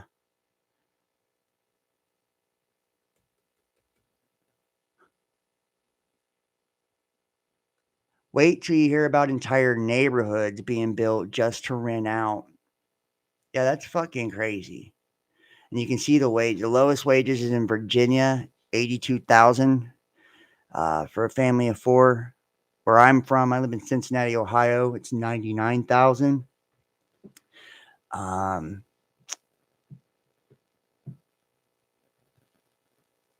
My girlfriend lives in Northern Kentucky, 93,000. Anybody? I'm born in Texas, 96,000. California is 188,000. Massachusetts is 200,000. Jeez, man, there's such a huge difference in some of these states as opposed to others, guys. It's wild. Huh. And I think that is true. They shouldn't allow corporations and shit like that to be able to buy properties just to keep people from being able to. And you know what? And here's the thing. They said you'll own nothing and you'll be happy, right? You'll own nothing and you'll be happy. And that's the thing. Corporations buy it all up. That way they can and they buy entire fucking blocks and shit like that. In neighborhoods. That way they can control what the rent is or raise the rent, and then everybody's raised because they own everything. It's just crazy, man. And then buying entire fucking neighborhoods is just, you can only imagine what that would turn out into. And this is what they're trying to do. They're trying to put all of us into the ghettos, all of us into the ghettos.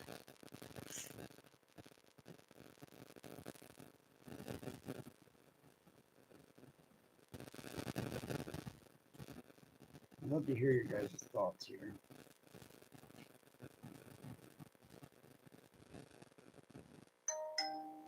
Oh, Lord. Don't say that.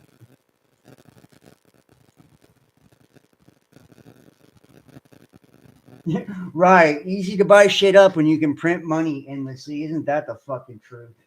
Right. But, I mean, this is how they can, it's just wild, man. It says, I know it's spelled wrong, but when I look up adrenochrome, nothing comes up. I think they were being cheeky. What is this?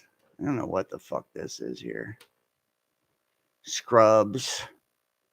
They have adrenochrome in this. Yeah, well, I'm not surprised about that. There's so much of that, right? The predictive programming and symbolism, synchronicities. Keep your eyes open if they happen in your life. A lot of people don't realize brought you here. a lot of people don't realize what's really going on. They view life as a bunch of unconnected incidents and things. They don't realize that there's this like lattice of coincidence that lays on top of everything. I'll give you an example, show you what I mean. Suppose you're thinking about a plate of shrimp. Suddenly somebody will say like plate or shrimp or plate of shrimp out of the blue, no explanation. No point in looking for one either. It's all part of cosmic unconsciousness.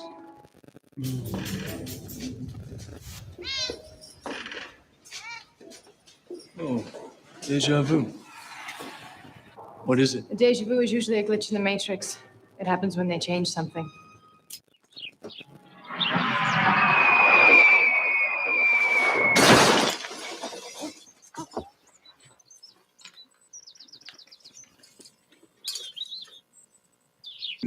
You could say they have nothing to do with each other. Yeah. Of course, it's quite clear. For instance, just so I speak of a red car, and at that moment, a red car comes here, you see. Yes. Now, I hadn't seen it. It was impossible because it was behind the building. In this moment, the red car appears. Now, this is, that's mere chance. The Rice's experiment proves that these cases are not mere chance. I was looking for an answer. It's the question that drives us, Neo. It's the question that brought you here. What is the Matrix? That's the truth, though, you know, and this is how the media is so effective in what it does through predictive programming. Because we are all conscious creators, and everything within our reality operates in waves of frequency. And magnetism is the pull force, and electricity is the push force. So there is a constant pushing and pulling of everything within this reality.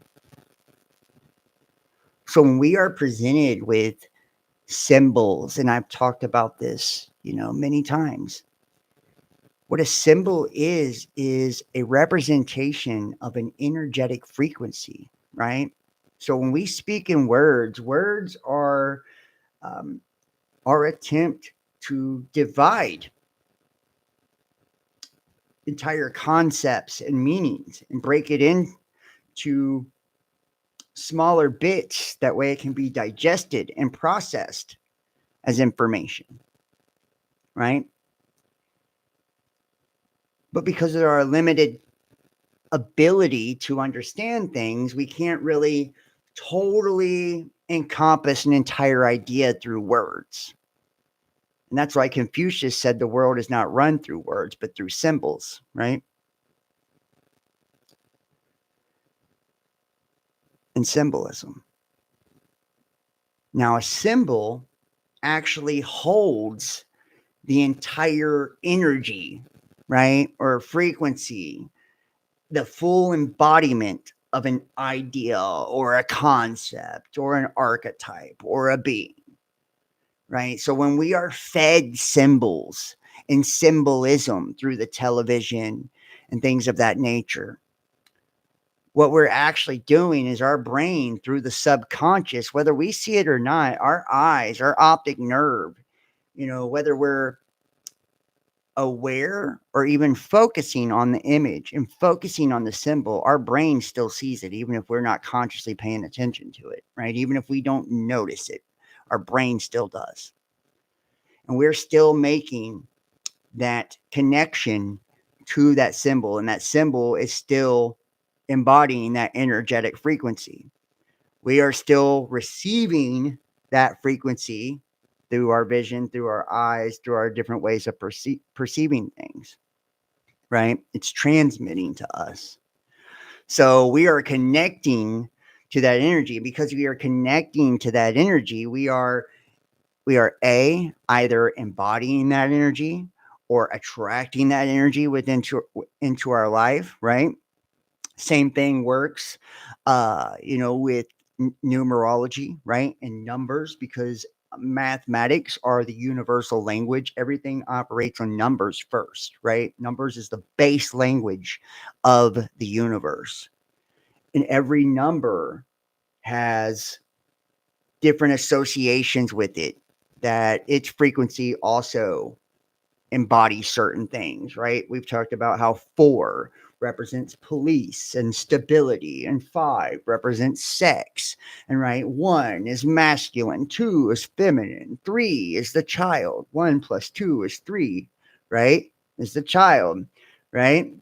And then think about that. 6, it represents the family, so on and so forth. 7 is the number of God. Everything's in sevens in this creation, right? 7 days of the week, 7 colors of the rainbow, 7 chakras, 7 main planets. You get the idea. 9 is completion. 9 heavenly bodies, 9 planets outside of the bounds of Saturn. Do you see the concept here, right? So each thing represents something, right? So when we see the numbers, we see the symbols, we're connecting to that. And same thing with words. Words have power as well, right? Even though they are, in essence, smaller bits and smaller pieces of those things, and they are vibrations of the same thing. We are speaking it orally, those frequencies. We are still vibrating that out into the universe. We're still calling for that. See, our minds, our consciousness doesn't know when we're joking, when we're playing. It just knows what we're saying, right? We speak things into existence. That's why the Bible says the tongue has the power of life or death. It can curse you and it can bless you, right? You can literally speak death and curses over yourself, or you can speak life over yourself. And that's why there's power in affirmations. Words are spells. That's why we understand, we stand under the spell, the spelling, right? Like a spell of the word. In the beginning was the word, and the word was with God, right? God being the spirit, word being the ability for our conscious mind to communicate with ourself, right? That is the ability to be conscious, is the ability to talk to oneself, right? And to talk to one another, or what our idea of consciousness or intelligence is, right? So everything, and this is the understanding of the universal language and understanding how the universe is constantly communicating and speaking. So we're connecting to these frequencies, right? And they are pushing forth ideas to us, pushing forth scenarios to us, pushing forth things that are not even real, things that are not even happening, right? And by us believing it and accepting it as true, that's why, the number one power of mind, the number one process of mind control is repetition, right? You repeat a lie enough times, it becomes a truth. You just repeat. The power of repetition. Eventually, if you repeat it enough times, it becomes fact, right? It becomes accepted as a truth. It doesn't matter if it actually happened or not. And enough people start believing it, that becomes a consensus belief of reality. That becomes a collective reality, because everybody believes that. It doesn't matter if it actually happened or not, right? We've seen that with January 6th Capitol riots. We've seen it with a bunch of school things. We've seen it with different bombings. We've seen it with 9/11. Nothing happened the way they said it happened, but history has a different version of how it happened. Why? Because the television and television programming, right, programmed us with different ideas and concepts and versions of history, which is his story, right? History goes to the victor, right? The one who won, the one who's alive gets to tell the story. He creates history, right? So that story becomes history, right? Because we believe that concept, we buy into it. And once we do, not only does that become our reality and the accepted collective reality, the same thing happens for, different beliefs, right? Belief is the enemy of knowing, right? It's the inner knowing and gnosis and knowledge within ourselves is like the true cosmic understanding, right? Conscious understanding and the true connection to the divine creator and God. But when we just accept something, on faith, on belief, right? Out of belief, right? We can be told anything, it takes, there is no proof, there is no evidence. We're just taking it on someone's word for it, or taking it because we heard it, or taking it because it feels good or sounds good, or we're manipulated into it. There's a multitude of ways, right? So when we're told that we're powerless to something, we start to become powerless because we believe that. If we're constantly singing lyrics to music that is degrading to women, sexual promiscuity, violence, drugs, we are calling that into our lives. We are attracting that into our lives. We are speaking that over our lives. If we're constantly watching television that's violent, sexual promiscuity, drugs, right? Detrimental to oneself. You are what you eat. You are what you consume. The things that you are consuming, if you aren't consuming something that brings you to enlightenment, that sharpens your intelligence, your mental acuity, and gives you the ability to look at the big picture, the ability to question the narrative, the ability to obtain knowledge in some way, shape, form, or facet, right?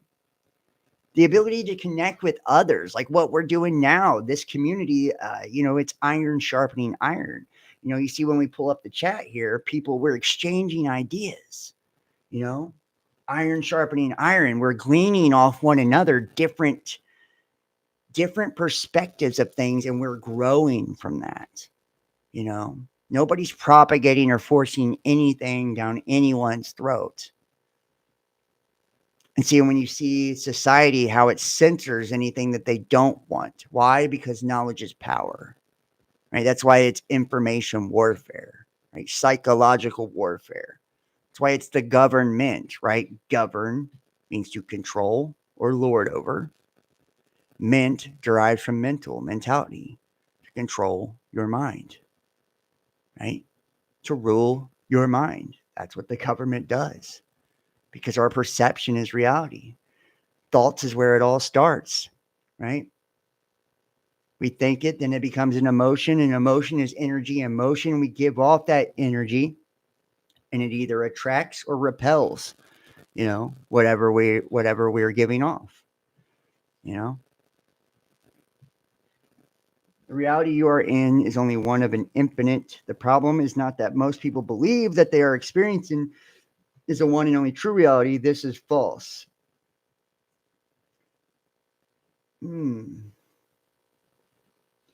Wow. Enter and attain the mind. Entertainment. How about that? Right. Enter as in enter something.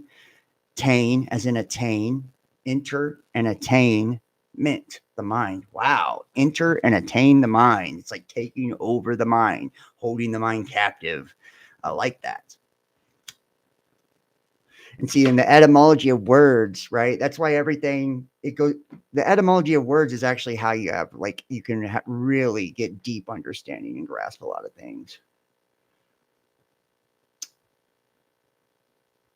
Yeah, and we can reprogram ourselves. You know what I mean? We can decide what we program ourselves with.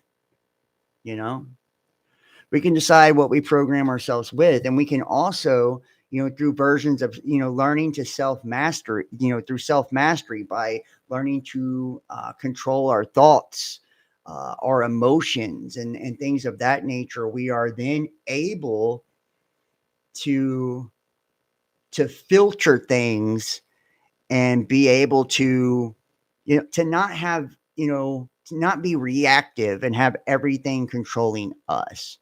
Right. But we can ingest and take in information, process it, right, and then be able to think about it rationally and critically, and utilize the parts that are useful, and discard the rest, right, or put it on a shelf for later, in case it goes along with something else, and this helps us to construct, the reality around us.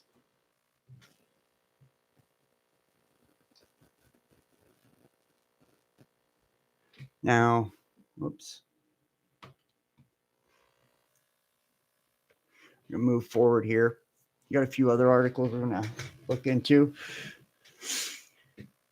And see, and this is why it's so important that everything that we actually are looking at, everything that we're studying, everything that we're getting into, we really do look at it with, critically, and we don't allow ourselves to identify. This is why I'm so big on this, and I have been for such a long time. And people, they truly do. They dislike me for it, and they dislike people like you for it too. When we criticize, or cast doubt on people's religious beliefs, right, and different religions and schools of thought and ideologies, their political orientations and things like that. The reason being is because they have identified with these things, right? They identify with their political beliefs. If they voted for Donald Trump, they identify with Donald Trump. So you can't even, question him without them feeling as if you're questioning them, right? That's why, in the movie The Matrix, when it says, that anyone can be an agent, right, of the system, this is what it's talking about. We all have the ability to become agents of the system, so to speak, right? And that's how, by identifying with the system. Once we begin to do that, and we do that through accepting these labels, different, and whether, libertarian, conservative, right, Democrat, gay, straight, black, white, right? All of these different things. These are different labels that we accept. And when we accept these labels, what you'll notice is each label has, another label that's diametrically opposed to it because of the duality, right? So a polar opposite always, right? Black, there's white. Gay, there's straight. Left, there's right. Up, there's down, right? These are the polar opposites, and this is and it creates conflict. Everything within this system is conflict. We literally have two sides of our brain. Our brain is in constant conflict with itself, right? The physical and the spiritual are in constant conflict with itself. And see, there are techniques, and I did videos on this. Those who are on Patreon or have donated, I have private playlists on the gateway process, right? And through hemispheric synchronization, which is sound, right? Everything, vibration and frequency, it has the ability to make both hemispheres of the brain operate together, right? And once they are synchronized and working together, different conscious abilities start to open up. The mind starts to open up in different types of ways. And this is the same thing when it talks about making the two become one, right? The narrow gate in spirituality. This is what it's talking about, guys. Making the two become one and finding the narrow path, the narrow gate, right?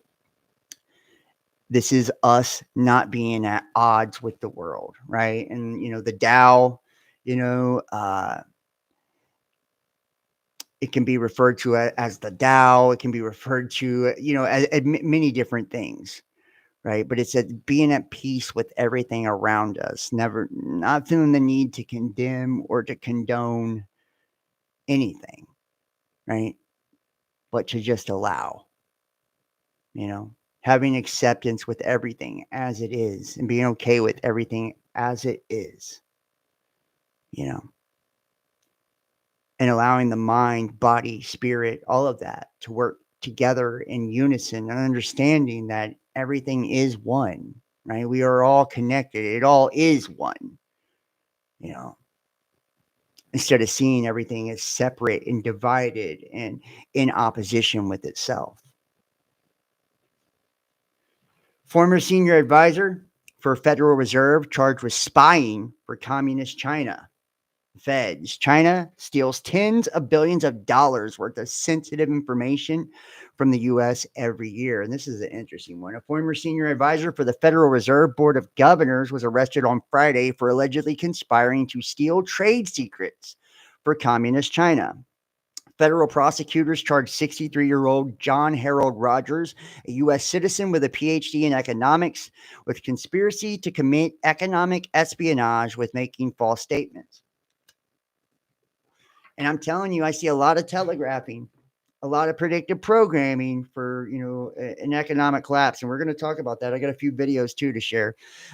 Rogers worked in the Division of International Finance of the FRB and from 2010 until 2021, where he was entrusted with confidential FRB information, the United Department of Justice said in a statement.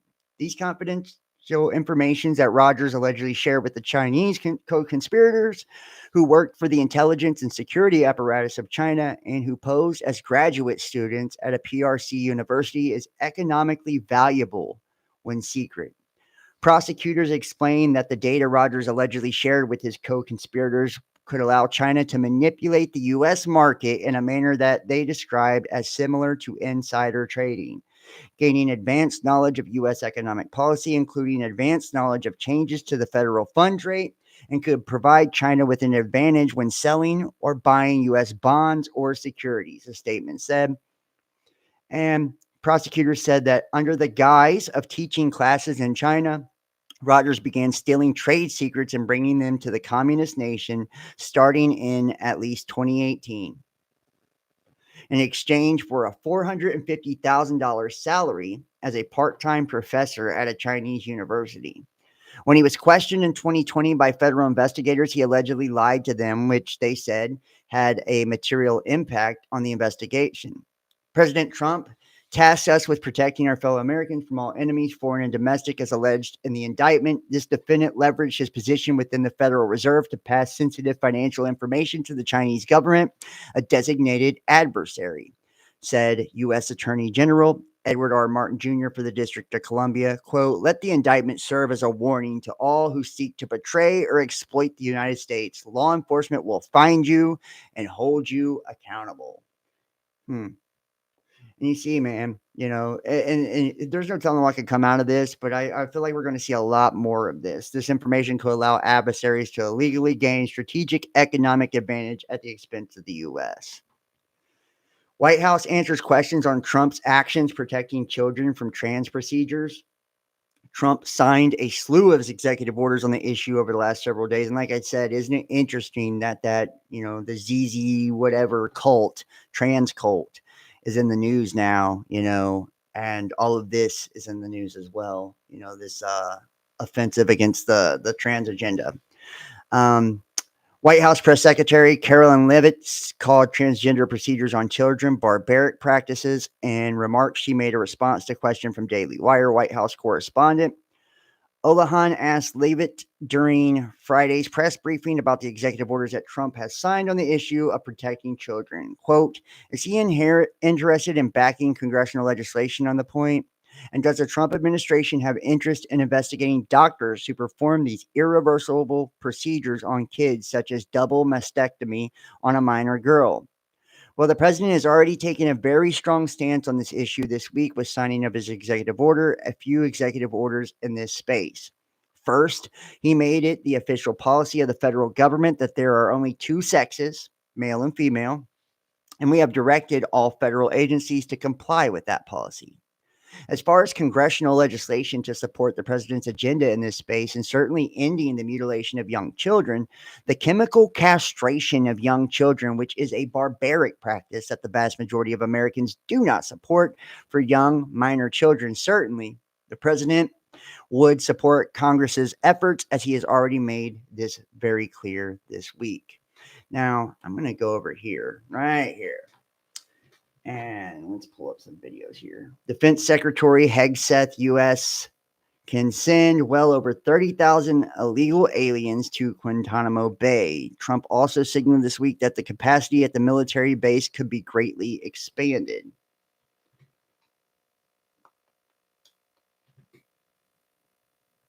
And there's a few different I find the whole Guantanamo Bay thing just a little interesting because, there's a few different ways that this could, kind of come out here. So we have Trump's announcement of the deportation camps. Here we go.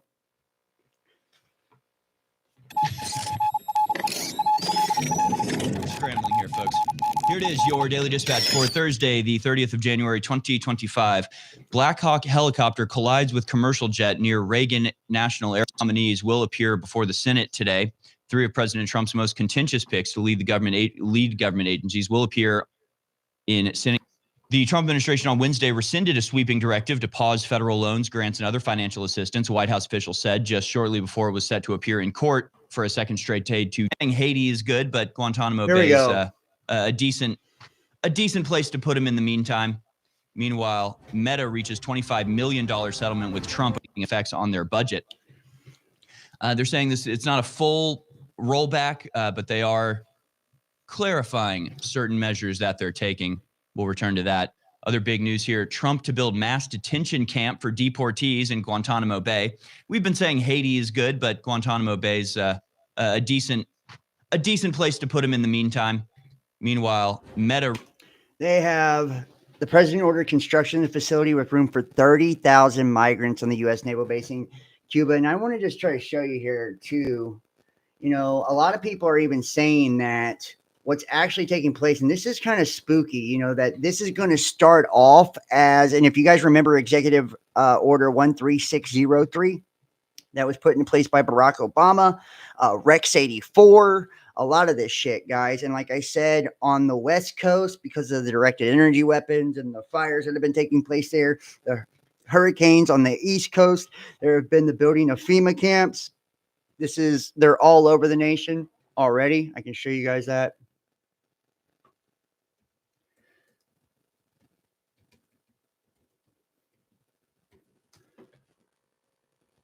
Look at that. Look at that motherfucker. This is FEMA camp locations in the United States, y'all.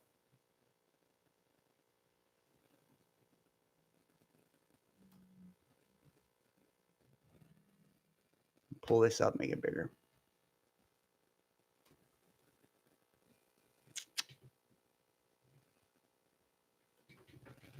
Here it is. Whoops. So you see it right here. Look at that. Look at that. And they're still building more. Still building more. Now they're saying that an economic collapse could be in the near future. And it could even be intentional, right? For a plan for martial law. And to use the Insurrection Act to avoid posse comitatus. We actually talked about that in yesterday's video. Now I want you to think about Guantanamo Bay, right? This starts off as the mass deportation of illegals. Well, remember that suicide note from the ICE agent we showed in last night's video, right? That would be the cover, is deporting illegals, right? And that they would actually gas the people in the federal camps and prisons and then use Americans that they deemed as threats during martial law, to put them in there. And I'm not saying this is what's going to happen, or anything. And when you guys, and this is supposed to be a fake list here, but we all know that it's true. But you can see this is the agenda, right? One world government, one world cashless currency, one world central bank, one world military, the end of all national sovereignty, the end of all privately owned property. That's why they're trying to, stop corporations from buying houses. The end of the family unit. You guys remember yesterday's video, right, on depopulation, control of population growth and population density, mandatory multiple vaccines, universal basic income, microchip society for purchasing, travel, tracking, and controlling. And we've seen the quantum dot with the Luciferos bioluminescence, right? The quantum dot tattoo. And remember, Luciferos bioluminescence is Lucifer the light bearer. The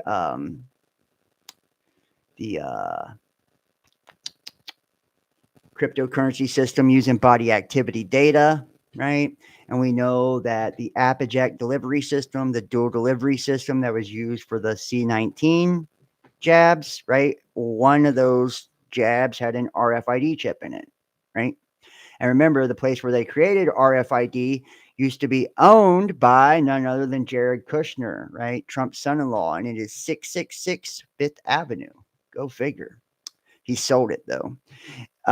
Implementation of a world social credit system, and that would be the cryptocurrency system using body activity data. Trillions of appliances hooked into the 5G monitoring system, the Internet of Things. We already have the Internet of Things and the Internet of Bodies. Government-raised children. Like I said, this is a 10-point plan of the New World Order.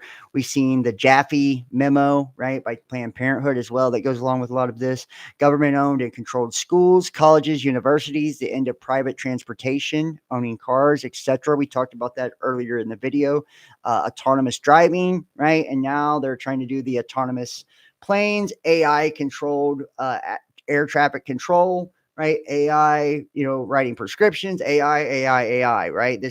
We went from Operation Warp Speed, which I have a video. I'm not going to show the whole thing, but I will show you a piece of it where they're saying that Operation Warp Speed, Trump and Operation Warp Speed saved us from the FEMA camps. I don't know if you've ever heard that, but it's the biggest load of dog shit I've ever heard in my life. But there's a full documentary on this. I'll show you a piece of it here in a little bit before we get out of here. And now we have the Stargate project, right? As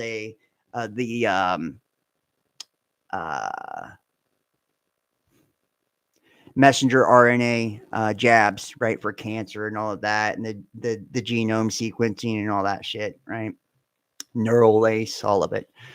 Government-raised children, government-owned and controlled schools, colleges, universities, into private transportation, owning cars, etc.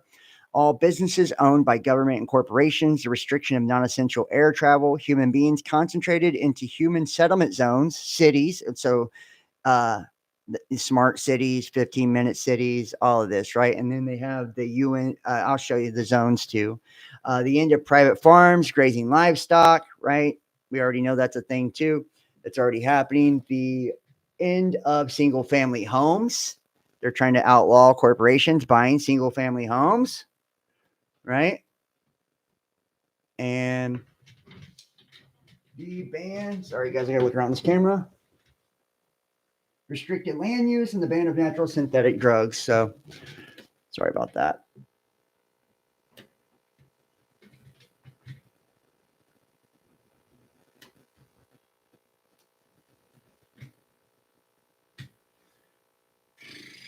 Where's it at here?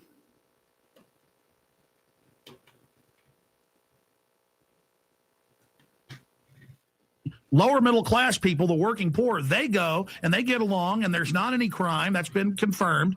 Very, very low crime. And they actually kind of have a good time. And they all go get jobs. And a lot of them are only in these shanty towns a few months. They go get 2 or 3 jobs. They raise the money they need and they go get the apartment they need. Or they go get the rent house they need.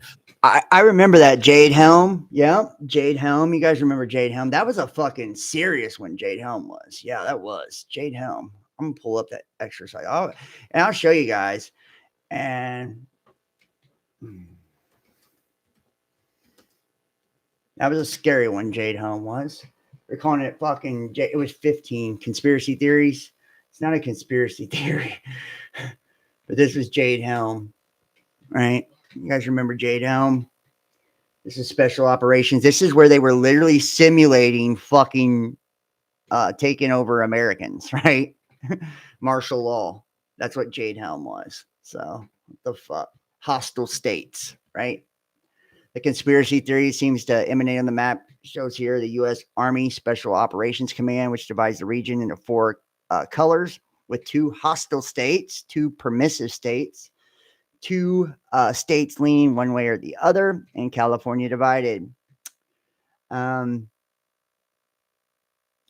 The conspiracy theories include psychological operation aimed at getting people used to seeing military forces on the streets so that they do not realize when an invasion actually takes place. An international operation aimed to seize people's firearms. Recently closed Walmarts used by the military to stockpile supplies for Chinese troops who will be arriving to disarm Americans, and a military plan to round up political dissidents and remove key political figures who may be against the imposition of martial law. Other theories have described Jade Helm 15 as a secret plot to impose martial law, confiscate firearms, invade Texas, and institute total population control. The theories also include concern of the name of the exercise, with Jade possibly referring to China, or an acronym for artificial intelligence developed by the U.S. military, saying that HELM is an acronym for Homeland Eradication of Local Militants. How about that? Right. There was a counter Jade Helm group to monitor the training operations and to practice counterinsurgency tactics and intelligence gathering. In August, there were men arrested by the FBI accused of plotting to resist Jade Helm with weapons and homemade bombs. 2 of the 3 men reportedly told by the owner of a military surplus store they believe Jade Helm is a cover for the imposition of martial law in the U.S. What the fuck? How about that? They say some of them, the fears were demonstrated that unfounded exercise that people be placed in the camps, a comet or asteroid impact, which we know they have, asteroid and impact scenarios every year. NASA and the world joint, So, exercise with an apocalypse caused by a comet or asteroid striking the Earth, military exercise, to dress rehearsal for the imposition of martial law. So, yeah, basically the same thing with just, different reasons of why they would want to do it. And let's see if we can pull it up.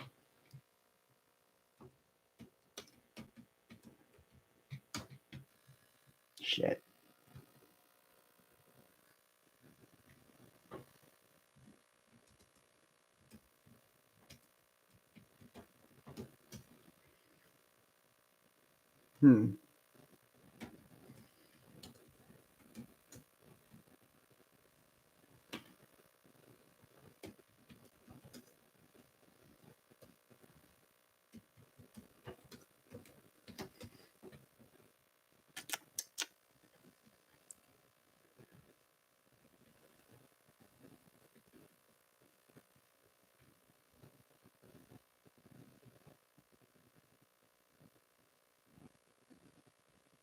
Here we go. There's one on that. I'll get this. I will play this in just a moment, guys. Just a moment. Give me 1 second.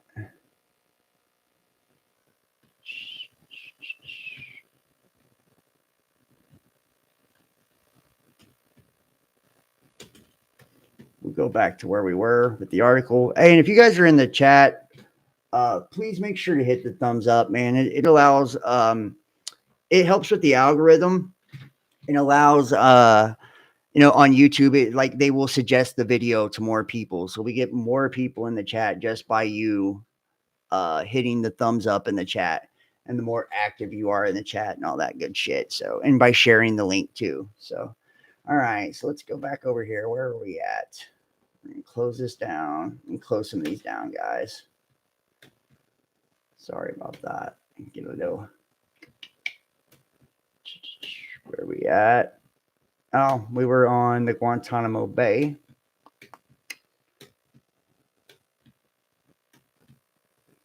Right. U.S. can send well over 30,000 illegals. And we had the video here talking about the economic collapse. So we'll do this real quick. The Defense Secretary, Pete Hegseth, said during an interview this week that the U.S. military can increase its capacity to hold illegal aliens at Guantanamo Bay well beyond 30,000 beds they currently have ready for the job. Hegseth made the remarks during, and dude, I'm just saying, I just want to ask you this question. Let's pull up the chat here. I want to hear your opinions, hear your thoughts. Does sentient world simulation? I'd have to look at that.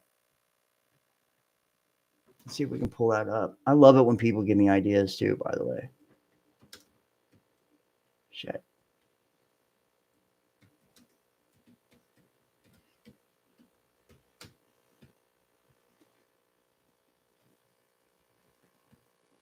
Hmm.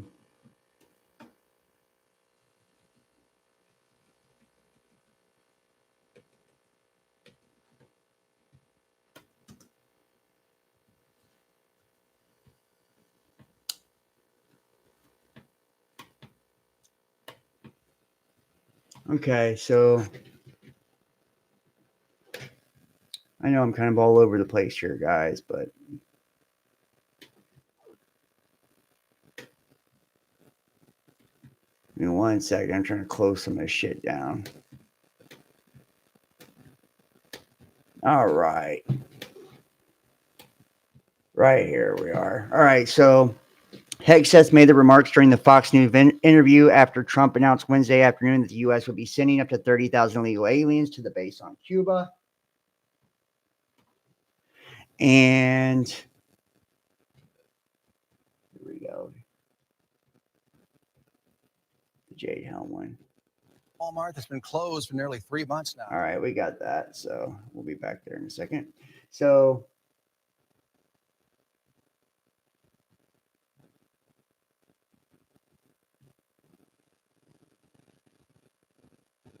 wide body area networks. You're gonna have to put the after the video's over, Gondola Wish, drop me some of those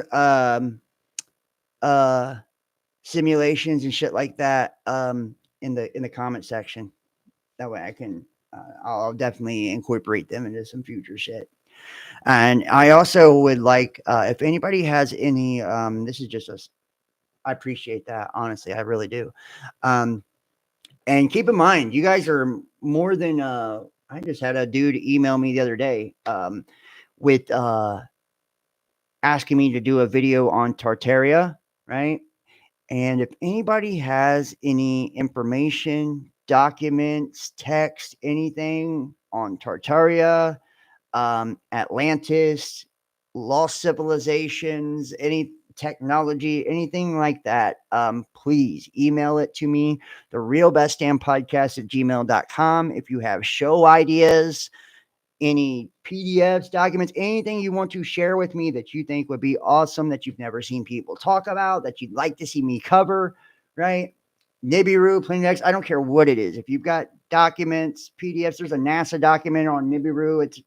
I used to have it. It's hard to find. Yes. And wide body area networks. All right. Yeah, absolutely. Like I said, please email that to me or leave it in the comment section in the video. That way I can look this stuff up and, like I said, drop links to documents and everything. Help me, help you. We will, I always try to keep the chat involved whenever I do lives, because that's like real. For one, it makes it way cooler that way, because then it's like we're doing a deep dive together. It's not like just like me dictating to you the whole time. It's like we're working together and trying to come to conclusions and piece shit together. And that's how I like to do my videos. I always have.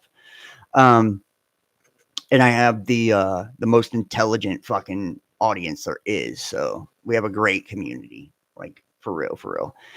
So please help me with that. And make sure to share these videos out there, guys. Share them to your social medias, all of that shit. That really, really helps more than anything. If you share them, that way other people stumble across the links, and if you have things you want to share with me, you're more than welcome to email me, hit me up on social media, shoot me a text, whatever, as long as it's about the show and the content and it's appropriate, right? I would love to hear your thoughts. So moving forward, we absolutely can and can increase it rapidly. I served there. I know the places where this would happen. Guantanamo has long been a place for migrants. In fact, in the 90s, tens of thousands of Haitians and Cuban migrants staged there as part of a crisis.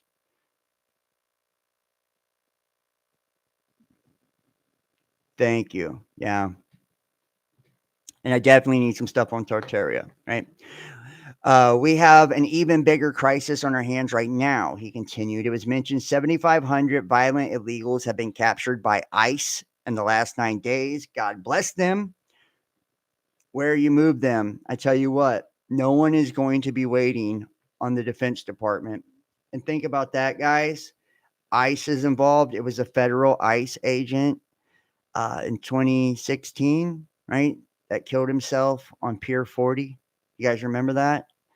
And we just showed his note about the hostile government takeover due to an economic collapse, and that they would say they were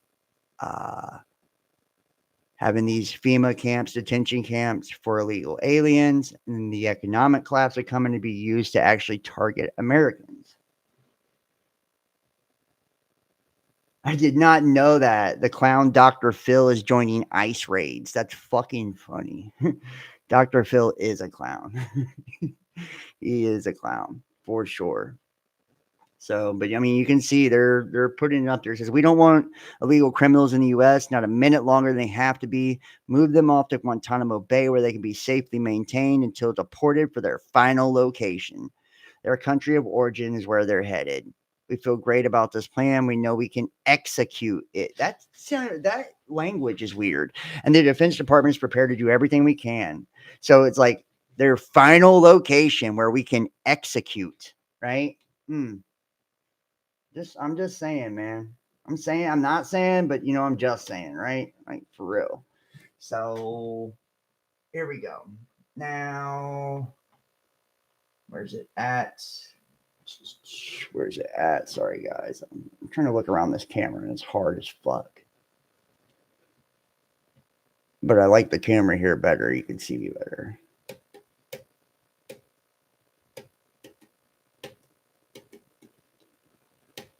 Where's it at? Here we go. This is a clip from Alex Jones on the economic collapse. Will be used to justify FEMA camps.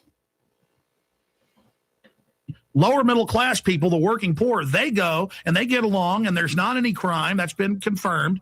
Very, very low crime. And they actually kind of have a good time. And they all go get jobs. And a lot of them are only in these shanty towns a few months. They go get 2 or 3 jobs. They raise the money they need, and they go get the apartment they need, or they go get the rent house they need. That isn't going to happen now. You're going to a FEMA camp.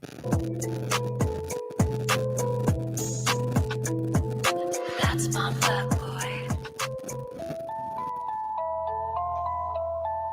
You're going to a FEMA camp.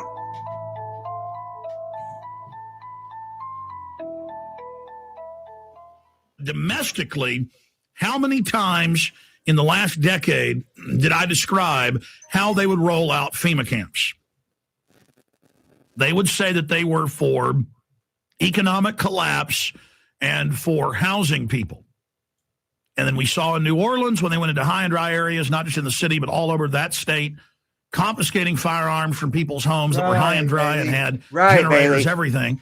And then putting people in the crime-ridden Superdome. They made people go to the Superdome where all of the drug dealers, the criminals, the rapists, and in the last 20 years, they've kicked most of the mentally ill people out of state hospitals. And so they're all in there as well. So your family can't stay in your house. You've got to go there. And then you have the gun confiscation going on. So we know how the feds operate. I've been telling you that as the tent cities pop up in Texas and Michigan and New York and Florida and California and Oregon and Arizona and Nevada, tent cities everywhere, as these Obamavilles, as Webster Tarpley calls them, pop up everywhere, that the key would be when they said, okay, you can't go out on government land, you can't go out on a national park, you can't go out on the edge of a city park where they could just bring in porta potties. We're going to make you go to sports stadiums and go to fairgrounds. And one of the guys that works here in the office lived in Sacramento. And he says the fairgrounds is, the barbed wire facing in and out. It's a perfect FEMA camp. Remember, late last year in several states, FEMA had drills at the stockyards around the country in fairgrounds of rounding people up and putting them in there and doing forced inoculations and other things. That's what's now happening. They're saying you can't go out and pitch a tent. You can't go out and live out of your car. Don't pitch and the people a are tent. trying to raise money while they do that. They're working jobs. This is the working poor. These aren't the classic alcoholic or drug addict or person who's mentally ill.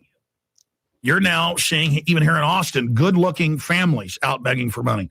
You're seeing, people that, don't fit the mold of the hobo that are doing this. It's not the poor shell-shocked PTSD Vietnam vets.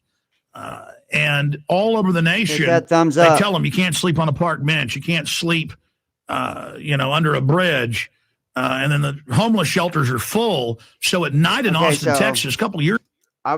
Before we let this play out a second here, Bailey says, why? It's weird. Why isn't Bailey a moderator? All right. So Bailey says, what happens when Palantir AI decides political dissidents are likely criminals? And Palantir is Peter Thiel, right? And Palantir is like Minority Report type of shit, right? Where they can predict future crimes through AI. Is that what you're talking about, Bailey? I think that's what you're talking about. Keeps getting blocked. YouTube won't let me say it. What do you? I don't know. I have certain words blocked on here, so it could be me. I have certain words, like I have racial slurs and shit like that, and just different words that I don't allow on my YouTube channel. So I don't allow certain things. I don't allow homophobic or racial stuff or anything like that. I don't allow. So, I mean, I don't know. And there's a few other words I don't allow too. So it's just to keep us, because you guys, people know, if they've watched me I've had literal Google moderators come in and delete my moderators' comments. Yeah, I'm not saying, I knew you were not saying any of those things, but I'm saying that there is a list of words I do have blocked. So it could be something I had. It's not necessarily got to be anything like that. It could just be something that I believe would trigger the algorithm. And Bailey says, yep. And they have high-tech drones they announced with their recent Super Bowl commercial. Right. So let's see if we can. I love it, man. I love it. Love it, love it, love it. Okay.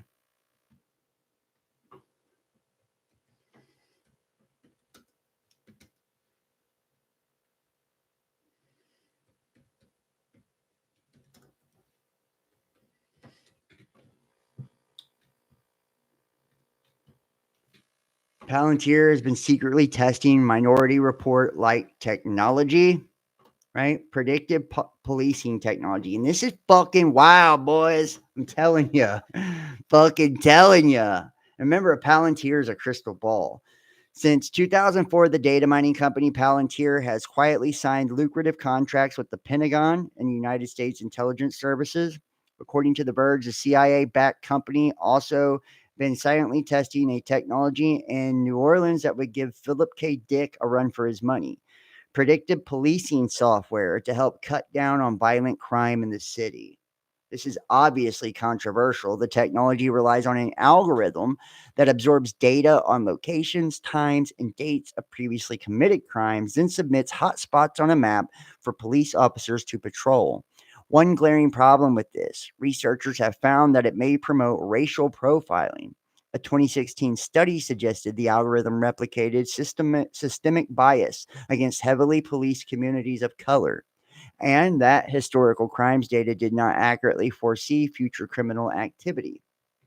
Palantir reportedly took advantage of a loophole that allowed it to categorize its work as part of a philanthropic relationship with the city through Mayor Mitch Landrieu's NOLA for Life program, and the initiative never passed through a public review process.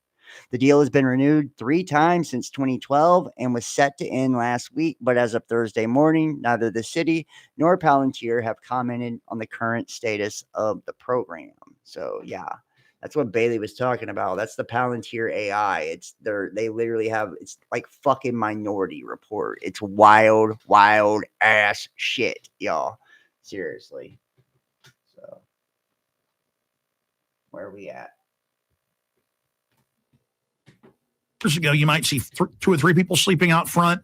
The 4 different homeless shelters just in downtown. You'll see shots of this in the Obama deception. You go down there at night now in front of these, and there might be as many as 60, 70, yeah, Bailey's 80, a smart cookie. And that'll Bailey just used be to out be my front co-host, actually. under the street lamps. You go around the back, they're sleeping behind dumpsters. They're everywhere. And believe me, these folks are in nasty moods. They're not drunk. They're not on drugs.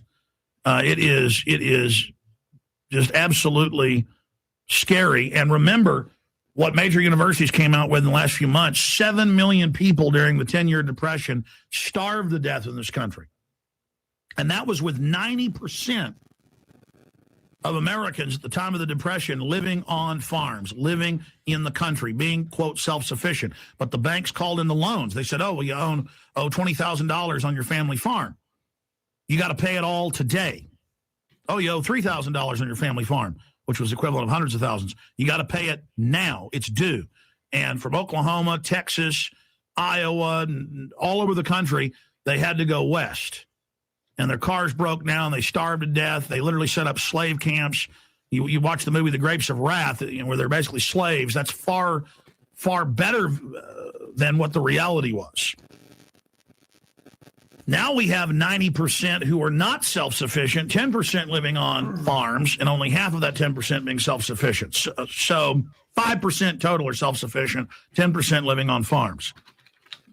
So you have 10% living on farms or ranches, but only half of those are self-sufficient. That's 5% of the country instead of 90% being self-sufficient. This is about domestication. This is about control. This is this highly organized and manipulated society. This is the crises they bring in third world nations and old world nations. IMF World Bank documents by design to reorganize society. This is a literal military attack financially.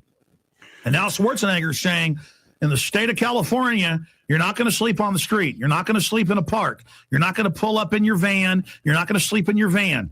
We know that the cities aren't going to provide porta potties anymore. You're going to go to FEMA centers with federal funds, and they're going to be fairgrounds, and they're going to be sports stadiums. That's why they built them all over the country. And there'll be nightly movies and bands that come in and play for them. And it'll be on the news. Oh, look, the camp is fun.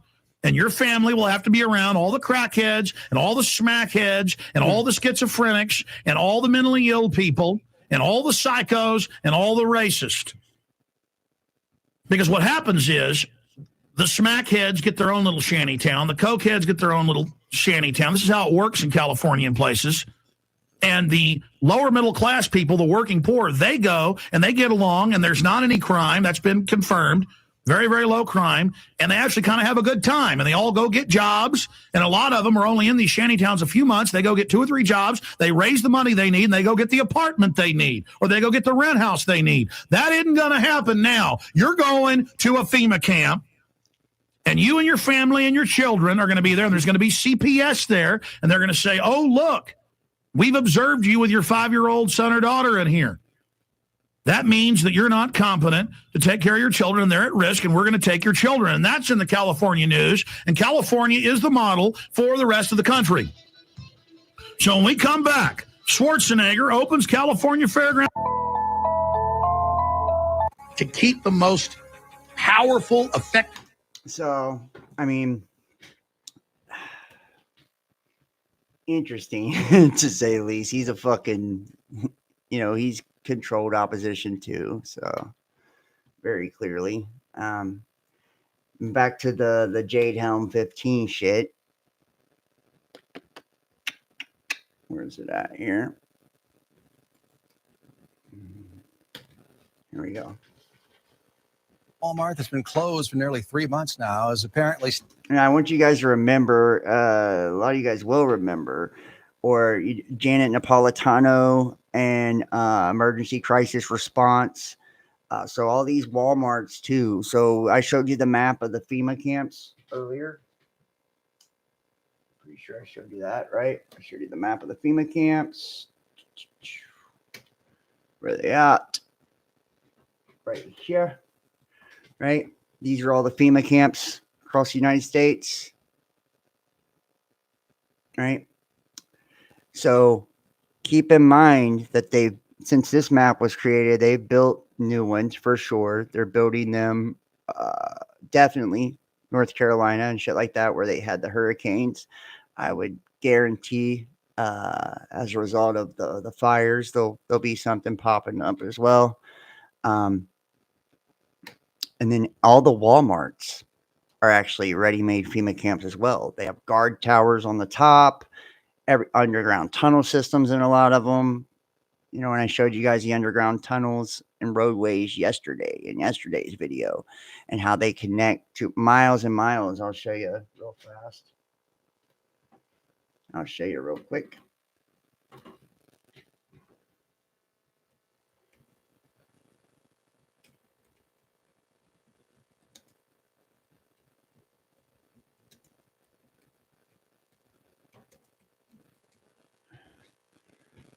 Here we go. This is the underground tunnel network in the United States right here.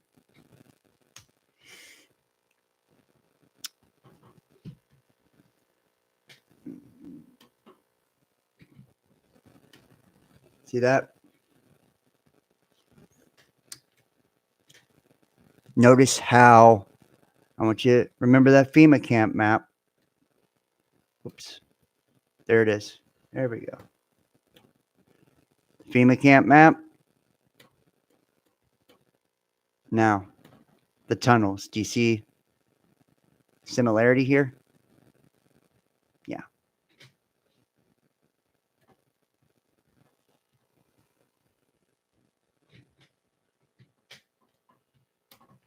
Still open. Jonathan McCall is reporting live for us with the video and details you'll see first tonight on Fox 23 News. Well, since the store closed back in April, Clay, many people have been wondering exactly what's been going on inside the walls here. Tonight, we're getting some answers in the form of a video featuring 2 Tulsa police officers. For the last few months, you have to drive from here to, like I say, either the Sand Springs or you're going to have to drive to 21st. Ted Baldwin has added a few more miles to his grocery trips. That's because the Walmart he usually shops at Memorial and Admiral has been closed since April. We told you then the store was one of 5 across the country closed abruptly. Walmart officials say it was to fix plumbing issues. Rumors, though, have run rampant since then that the store would be torn down or even used as part of a government operation. 2 Tulsa police officers are spilling secrets about what's really happening inside. Man, they're gutting the whole thing. This nearly 7-minute video shot by Brian Moore shows Tulsa officers Billy Burson and Daryl Ross chatting about everything from good cops, store security, and even more. Moore came across the duo while using his drone. TPD sources tell me it's likely someone tried breaking into the store to see if there was work actually being done. At the site, What are vehicles doing here? Trucks. Fox 23 News. Midland Walmart. Completely gutted. Gate held. Zoom in. Look at all this. Yep. Hear the lightning? Got military vehicles here at Walmart in Forney, Texas.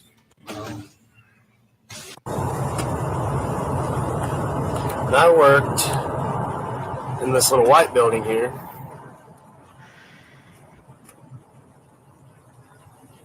See, it's like military style entrance, kind of like a FEMA camp. More lights. These are FEMA camps. And you can see they have fucking playgrounds and everything in these bitches. It's fucking wild, man. Not tanks, but just army. Well, how far have you actually ran a load? Here we go. Goes all the way to Washington, D.C. Yeah, you Homeland Security? Yeah. Peace, brother. Underground tunnels. When they go underground, they can stay underground for quite some time. And this is stocked with food, water, everything they need. It's an underground city. So, the north entrance, and we're going to go see if we can do some more digging.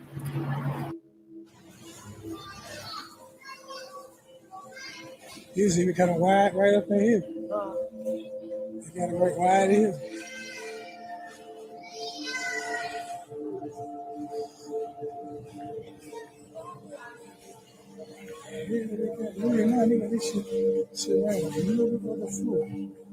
Okay, what's this Walmart, people?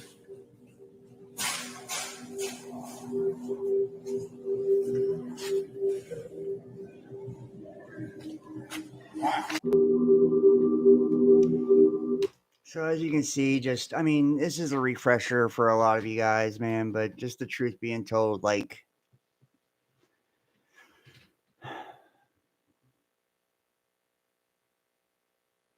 Yeah, that's what I mean. Like, and Genghis Khan says, I wonder if they're still going to use them. Maybe they're just waiting till martial law ensues. And that's the thing. Uh, what kind of sketchy to me, shady to me, is during Trump's first term in office, right? We had, COVID, national emergency declared, right? Stay at home orders, all that shit, right? Mandatory vaccinations, the whole nine, you know. We became prisoners to the World Health Organization. Um, we seen where all these conspiracies about the CDC coffins and shit like that, we seen where all that was coming from and why, you know. Matter of fact, I'm going to show you this CDC coffins.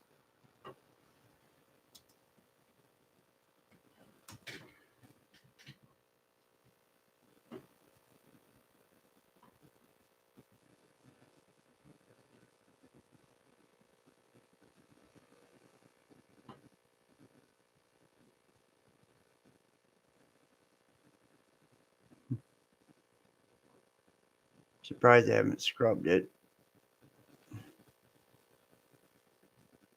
And see, there you go. There's FEMA camps, homes for fire survivors right there. Right? Like, this is just what they do. This is what they do. One crisis after another. Problem, reaction, solution. I'm very interested to see why they don't have the FEMA or their CDC coffins, and it's in Atlanta, I believe, is where they make them.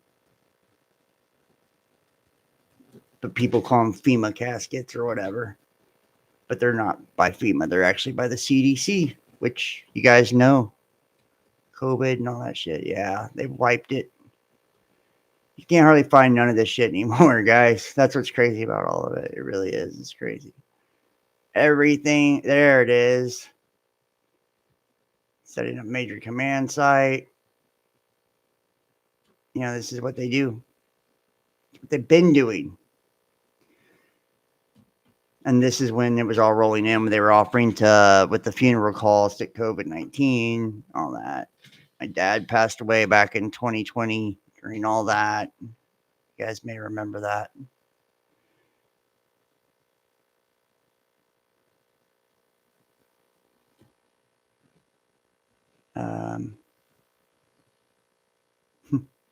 Weird. There we go. There it is. Bam. They're not in the coffins. They're CDC coffins.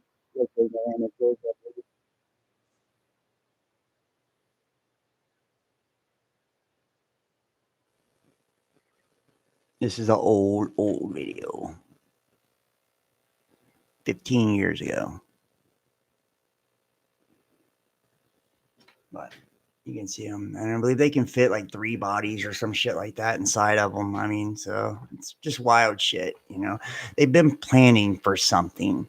You don't have all of these FEMA camps. You don't have all of these deep underground military bases. You don't have Walmart essentially being federalized, right? Janet Napolitano and FEMA, right? The emergency crisis response. All the Walmarts are ready-made FEMA camps as well. That's a fact. You know, that's not a conspiracy. That's why they're used and they're everywhere, you know, all over the United States. They have guard towers, the whole nine. Some of them are connected to the underground tunnels network. Some are not. We have an underground tunnel network that is connected to all of these FEMA camps and deep underground military bases and all of this. You know, the rich are buying up, bunkers and shit like that. So it's all starting to add up. We have Executive Order 13603, Rex 84, the Patriot Act, reauthorization of the Patriot Act 2020. That, everything is telling you, and then not to mention, like we said, in yesterday's video, we have people like the federal ICE agent, leaking that information, saying like if Americans knew what the government was doing, they would rise up and overthrow it because it's that nefarious, right? Through Rex 84, they have detention camps set up. They're going to there's an imminent economic collapse, and that's what they're going to say it's a cyber attack from China, cut off communications, cut off the grid, and go after their targets, preppers, and people like you and I. And by the time people figure out what's going on, it'll be too late. They'll gas everyone that's already in the federal detention centers to make room for the dissidents and the people that they deem a threat, and they will fill those camps in the name of going after illegal aliens. And we see all of these things happening. And in Trump's first term, during the transition, we had 30,000 National Guard troops. The New World Order was rolled out during his first 4 years, and I'm going to show you this video. This is fucking wild, boys. Wild. Let's see. This is one more for that ass right here. Hold on.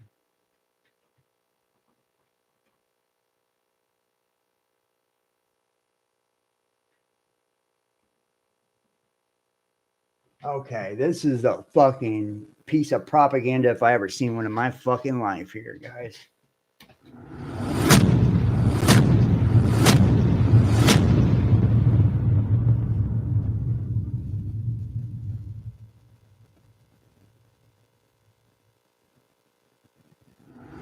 They had a whole agenda to put the unvaccinated away into quarantine camps, and they were going listen to this shit. Put them into camps.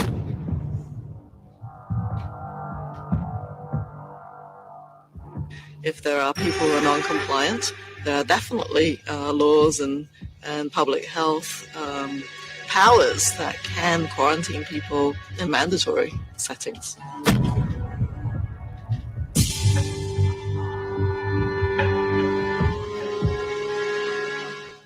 I think regional quarantine facilities are going to be needed into the future.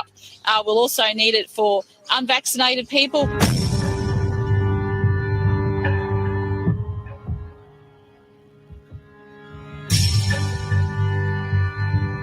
So you could track people, put bracelets on their arms, have police and other setups to ensure quarantine is undertaken.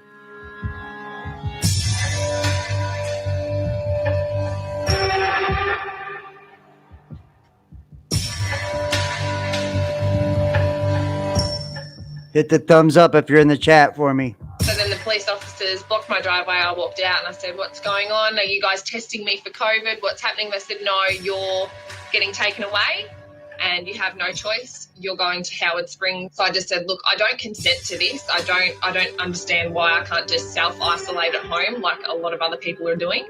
And they just said, "We've just been told from higher up where to take you, and that's all that there is."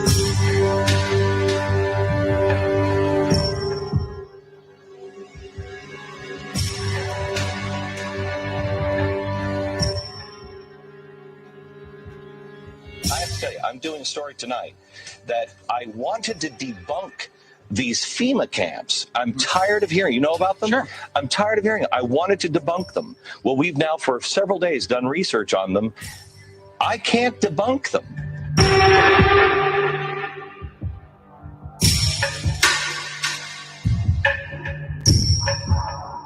FEMA camps, mandatory quarantine, involuntary isolation, being taken from your home by the police against your will, locked up in a small prison cell, separated from all your beloved ones for an unknown period of time. Millions of perfectly healthy people who had no symptoms of any illness whatsoever were arrested and locked up in quarantine camps around the world. And that was only the initial stage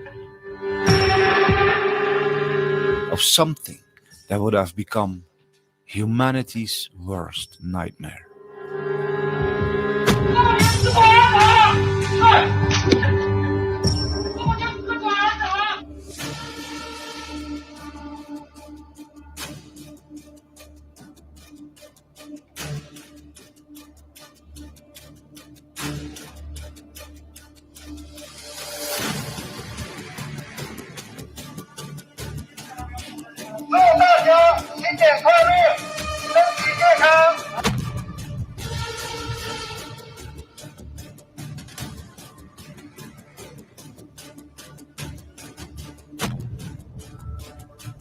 those who tried to escape from these quarantine camps were aggressively hunted down by the police. Good morning. We start with breaking news out of Darwin, where 3 people have escaped from the Howard Springs COVID quarantine facility. Talia Sava's there for us. Talia, good morning. There's a search underway right now. Yes, that's right, Davina. Good morning to you. We've been told the trio scaled the fence in the early hours of this morning. Police receiving reports around 4:40 a.m. Now, major police checkpoints have been set up around Howard Springs for the past several hours. As you can see in these pictures, they've been conducting thorough searches in car boots, checking vehicle registrations, cars and buses alike. Quarantine camps are a reality in Washington state. I'm here at Camp Solomon Schechter, normally a Jewish summer camp, but Washington State Department of Health has contracted it out to house people who are in isolation and quarantine because they are ill or have had close contact. The code is now also on the books in Washington state, allowing local health officials to isolate or quarantine someone against their will.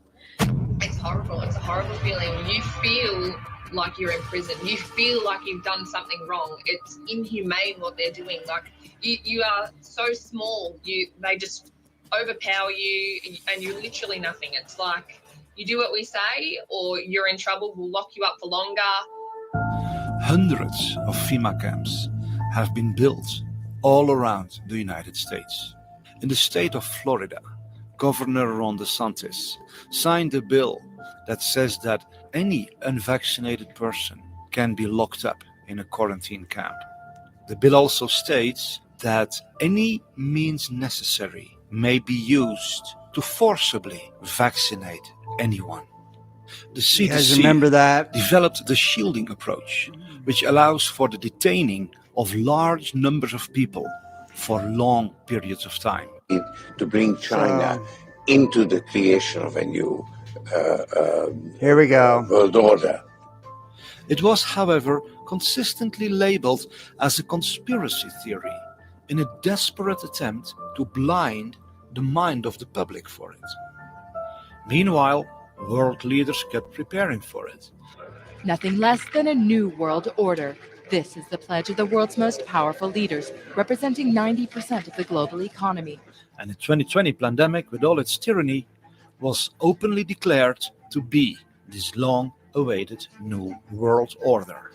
Die Polizei ist gerade da. Polizei! Ich will die Hände sehen! Auf den Boden! Auf den Boden, unsere Beine! Runter auf den Boden!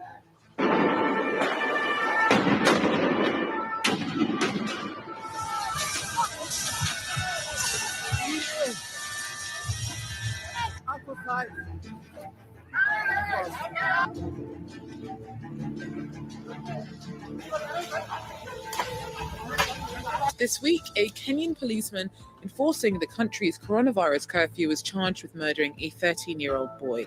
At least 7 people were killed in the first 5 nights of the restrictions brought in Kenya.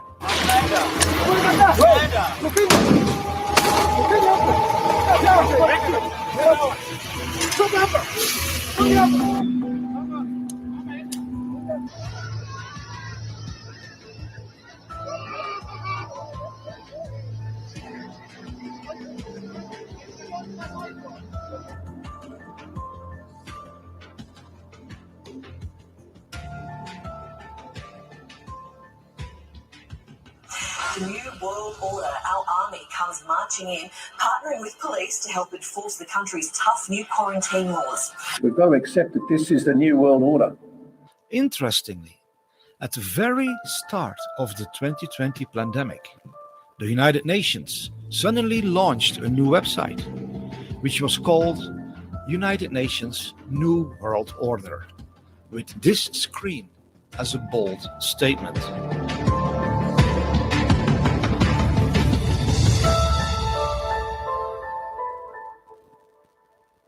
The World Health Organization and the World Economic Forum publicly stated that it was their full intention to make this tyrannical New World Order permanent. I want to be straight with you. There will be no return to the old normal for the foreseeable future. I repeat, there will be no return to the old normal for the foreseeable future. So people assume we are just going back to the good old world which we had, and everything will be normal again in how we are used to normal, in the old fashion. This is, let's say, fiction. It will not happen. So if their publicly stated plan was to make this permanent, why then did it stop? What happened? Here's the propaganda. Who stopped this nefarious plot? Who do you think they're going to say? Answer from a very fascinating man that I met in California. His name is Chad Vivas, and he's one of the most exceptional and courageous classic artists of our time. This is what you painted, one of your paintings.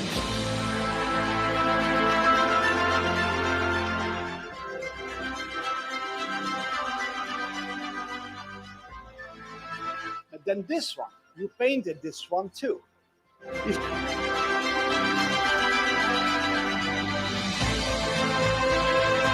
The life-size paintings almost. And then you painted this. Progress is almost done, but I mean, the detail, the accuracy, the perfection. And then you painted this.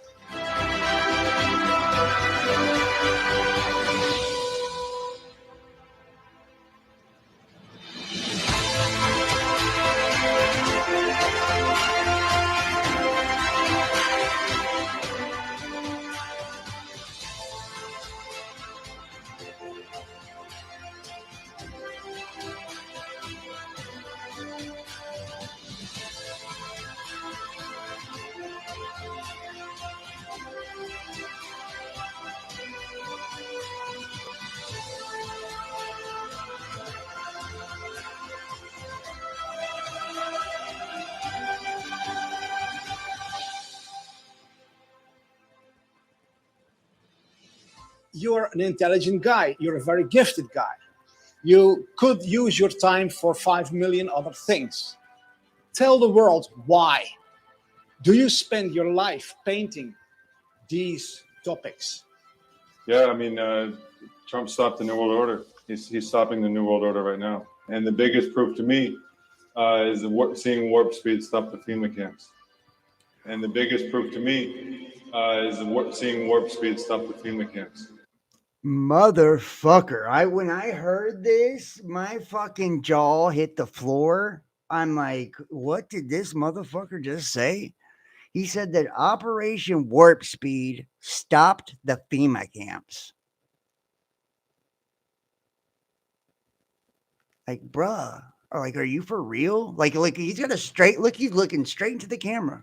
Like, he's got a straight face when he's saying this shit. You know?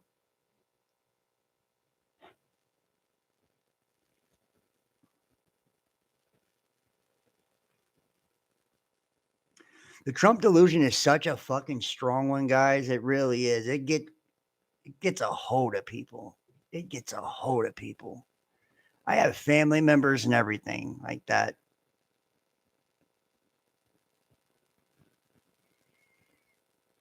I mean, it will snatch a hold of your soul, you know. In their eyes, he's a Christ-like, he's a savior. You know, him versus the global elite. He's a global elite.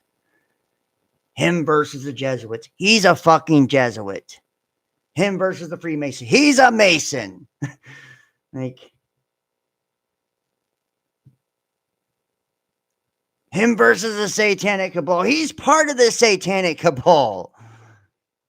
Him versus the Zionist. He's a Zionist shill.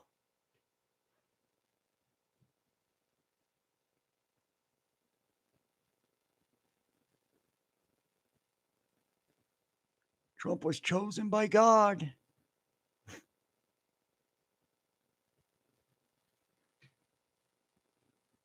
And these people literally think that Operation Warp Speed is what saved us from FEMA camps. Operation Warp Speed was the rollout of the vaccines. you know.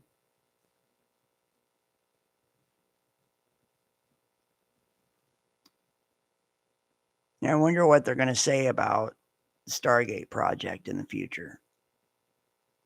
I want, you know, and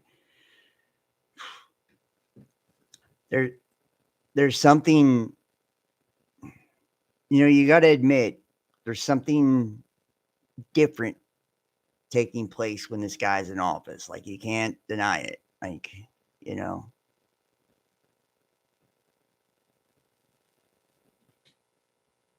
You know, many people believe, you know, this is the last president. Let's see if we can find that site.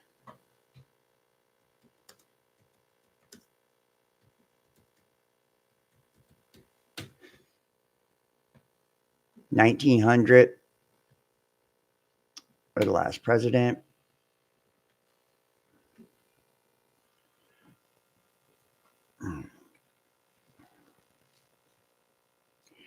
And this is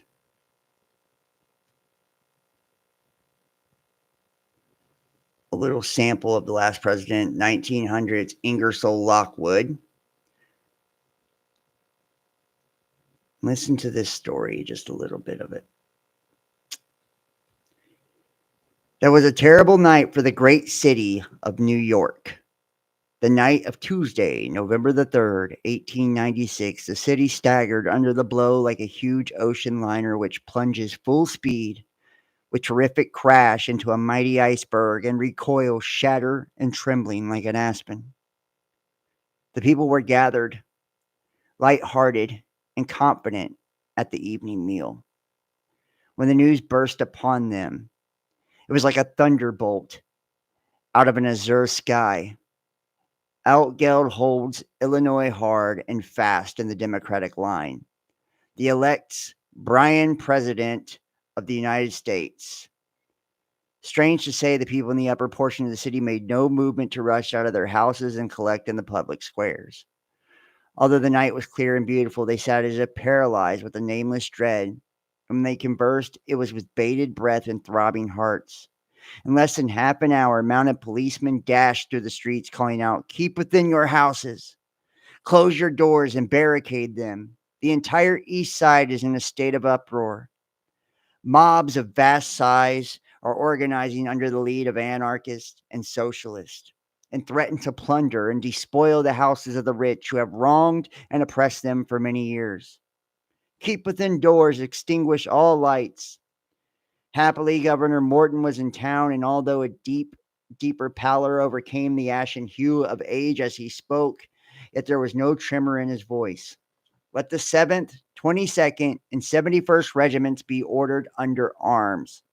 In a few moments, hundreds of messengers could be heard racing through the silent streets, summoning the members of these regiments to their armories. Slowly, but with astonishing nerve and steadiness, the mobs pushed the police northward. And although the force stood the onslaught with magnificent courage, yet beaten back, the dark masses of infuriated beings surged up again with renewed fury and strength. Will the troops be in time to save the city? Was the whispered inquiry among the knots of police officials who were directing the movements of their men. I want to just kind of show you some of this. About 9 o'clock, with deafening outcries, the mob, like a four-headed monster breathing fire, flame, raced, tore, burst, raged into Union Square. The police force was exhausted, but their front was still like a wall of stone, save that it was movable. The mob crowded it steadily to the north, while the air quivered and was rent with mad vociferations of the victors. Bryan is elected. Bryan is elected. Our day has come at last. Down with our oppressors. Death to the rich man.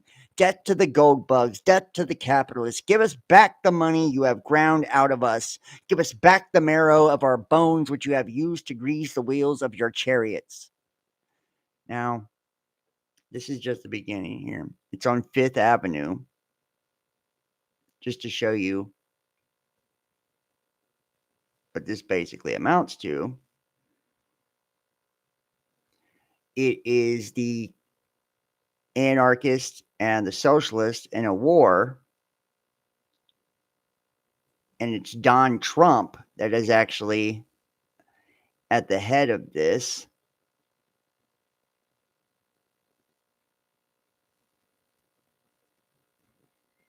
Here we go.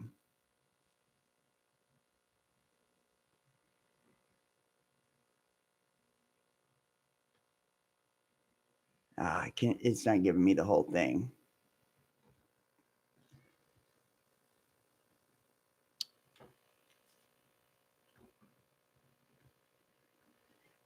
It's King Don Trump, basically. He's the last president, and he lives in Fifth Avenue, and I think it's Castle Trump or some shit like that.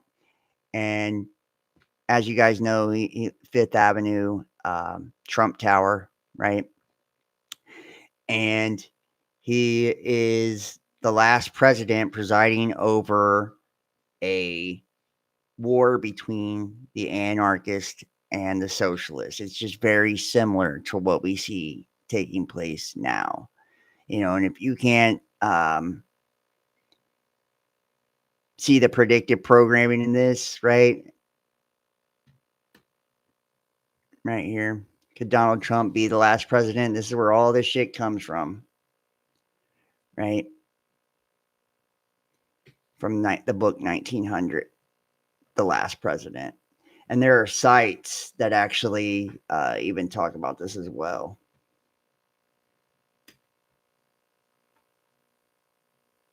It's a time of civil unrest, right?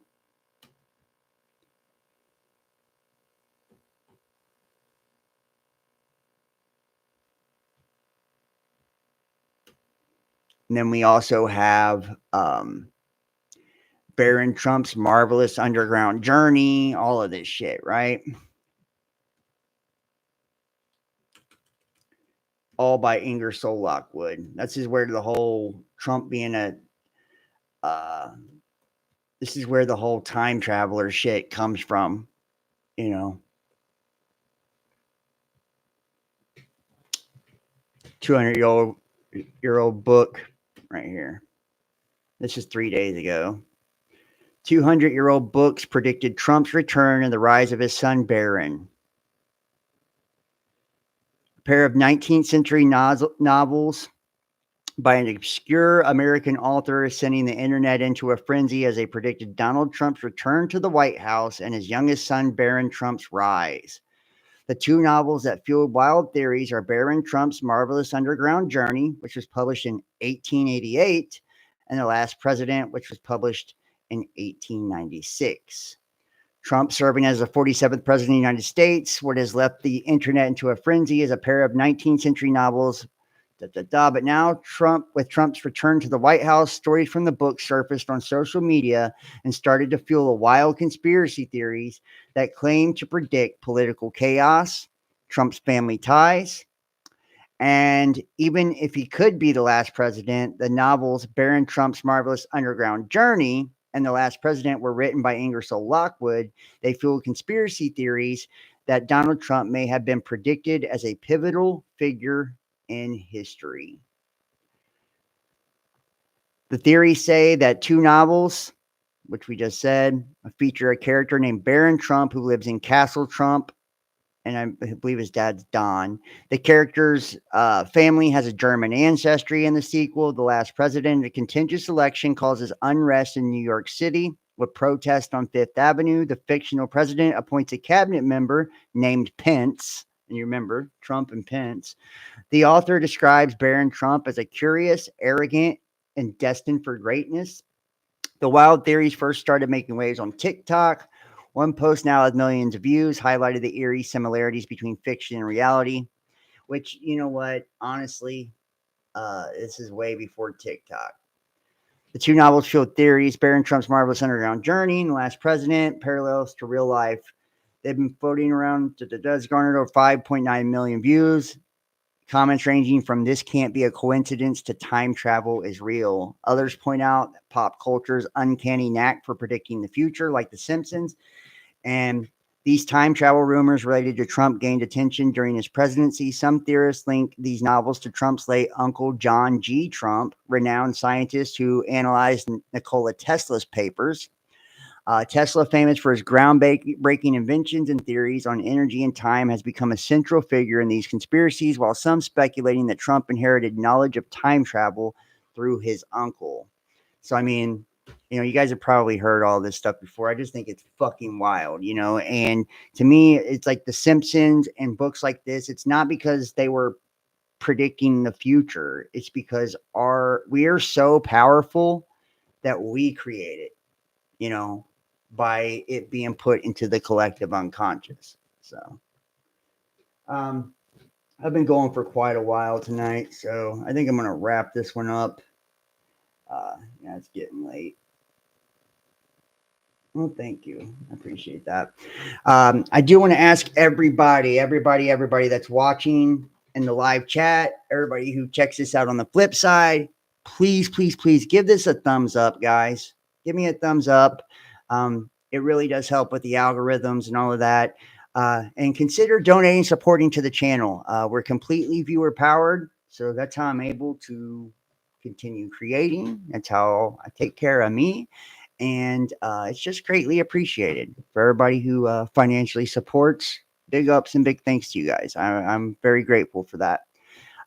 If you would like to support this channel and my work, you can go to paypal.me, the Best Damn Podcast, Cash App, Best Damn Podcast, Facebook.com, John Keane, Best Damn Podcast, and you can go through Messenger, through Facebook Messenger Pay. Or you can also go to patreon.com, Best Damn Podcast Official, and join us over on Patreon and check out our private content. And if you donate on any of the other platforms, I'll send you links to the unlisted playlists and stuff like that too, if you text me. If you would like to book a personal tarot or astrology reading, text 513-393-2396. That's 513-393-2396, or email the Real Best Damn Podcast at gmail.com. Please follow me, Instagram, Facebook, Best Damn Podcast, Twitter, The Real Best Damn, TikTok at The Best Damn Podcast. We have 3 YouTube channels. We just got one of them back. Please, everybody go subscribe. It's John Keane. It's my name. So it's youtube.com, John Keane, JONKEEN 33. I got like 712 subscribers. Help me reach 1,000. I really would like to get that one monetized, considering none of my Best Damn Podcast ones can be monetized. They're all demonetized. Subscribe to the backup channel, youtube.com, Best Damn Podcast. And then the main one is youtube.com, Best Damn Podcast Official. And we're on BitChute, DLive, Twitch, Odyssey, everywhere, man, everywhere. Fucking Pinterest, LinkedIn, you name it, I'm everywhere. So I've been doing this for a long time. We got a big library of videos. I put out a bunch of new videos lately. Go check those out, man. Put in a lot of research, a lot of work in those. So hopefully you guys appreciate it and you get something out of it. I do have a new Discord as well. They deleted my old Discord. We had well over 1,000 people on our server. So go join us over on Discord. Yeah, thank you so much, man. Thank you, Kimberly F., Sammy Lins, Bangus Khan, Bailey, Gondola Wish. Thank you so much.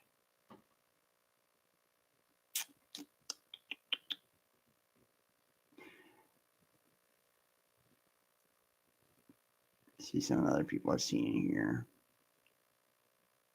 There was Eric Ibu Elliott, Claudette Malespina. Yeah, I just appreciate everybody, man, so much. I really do.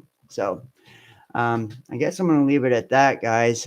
Thank you so much for watching. Like I said, please like, share, comment, subscribe, and consider donating, supporting. All right.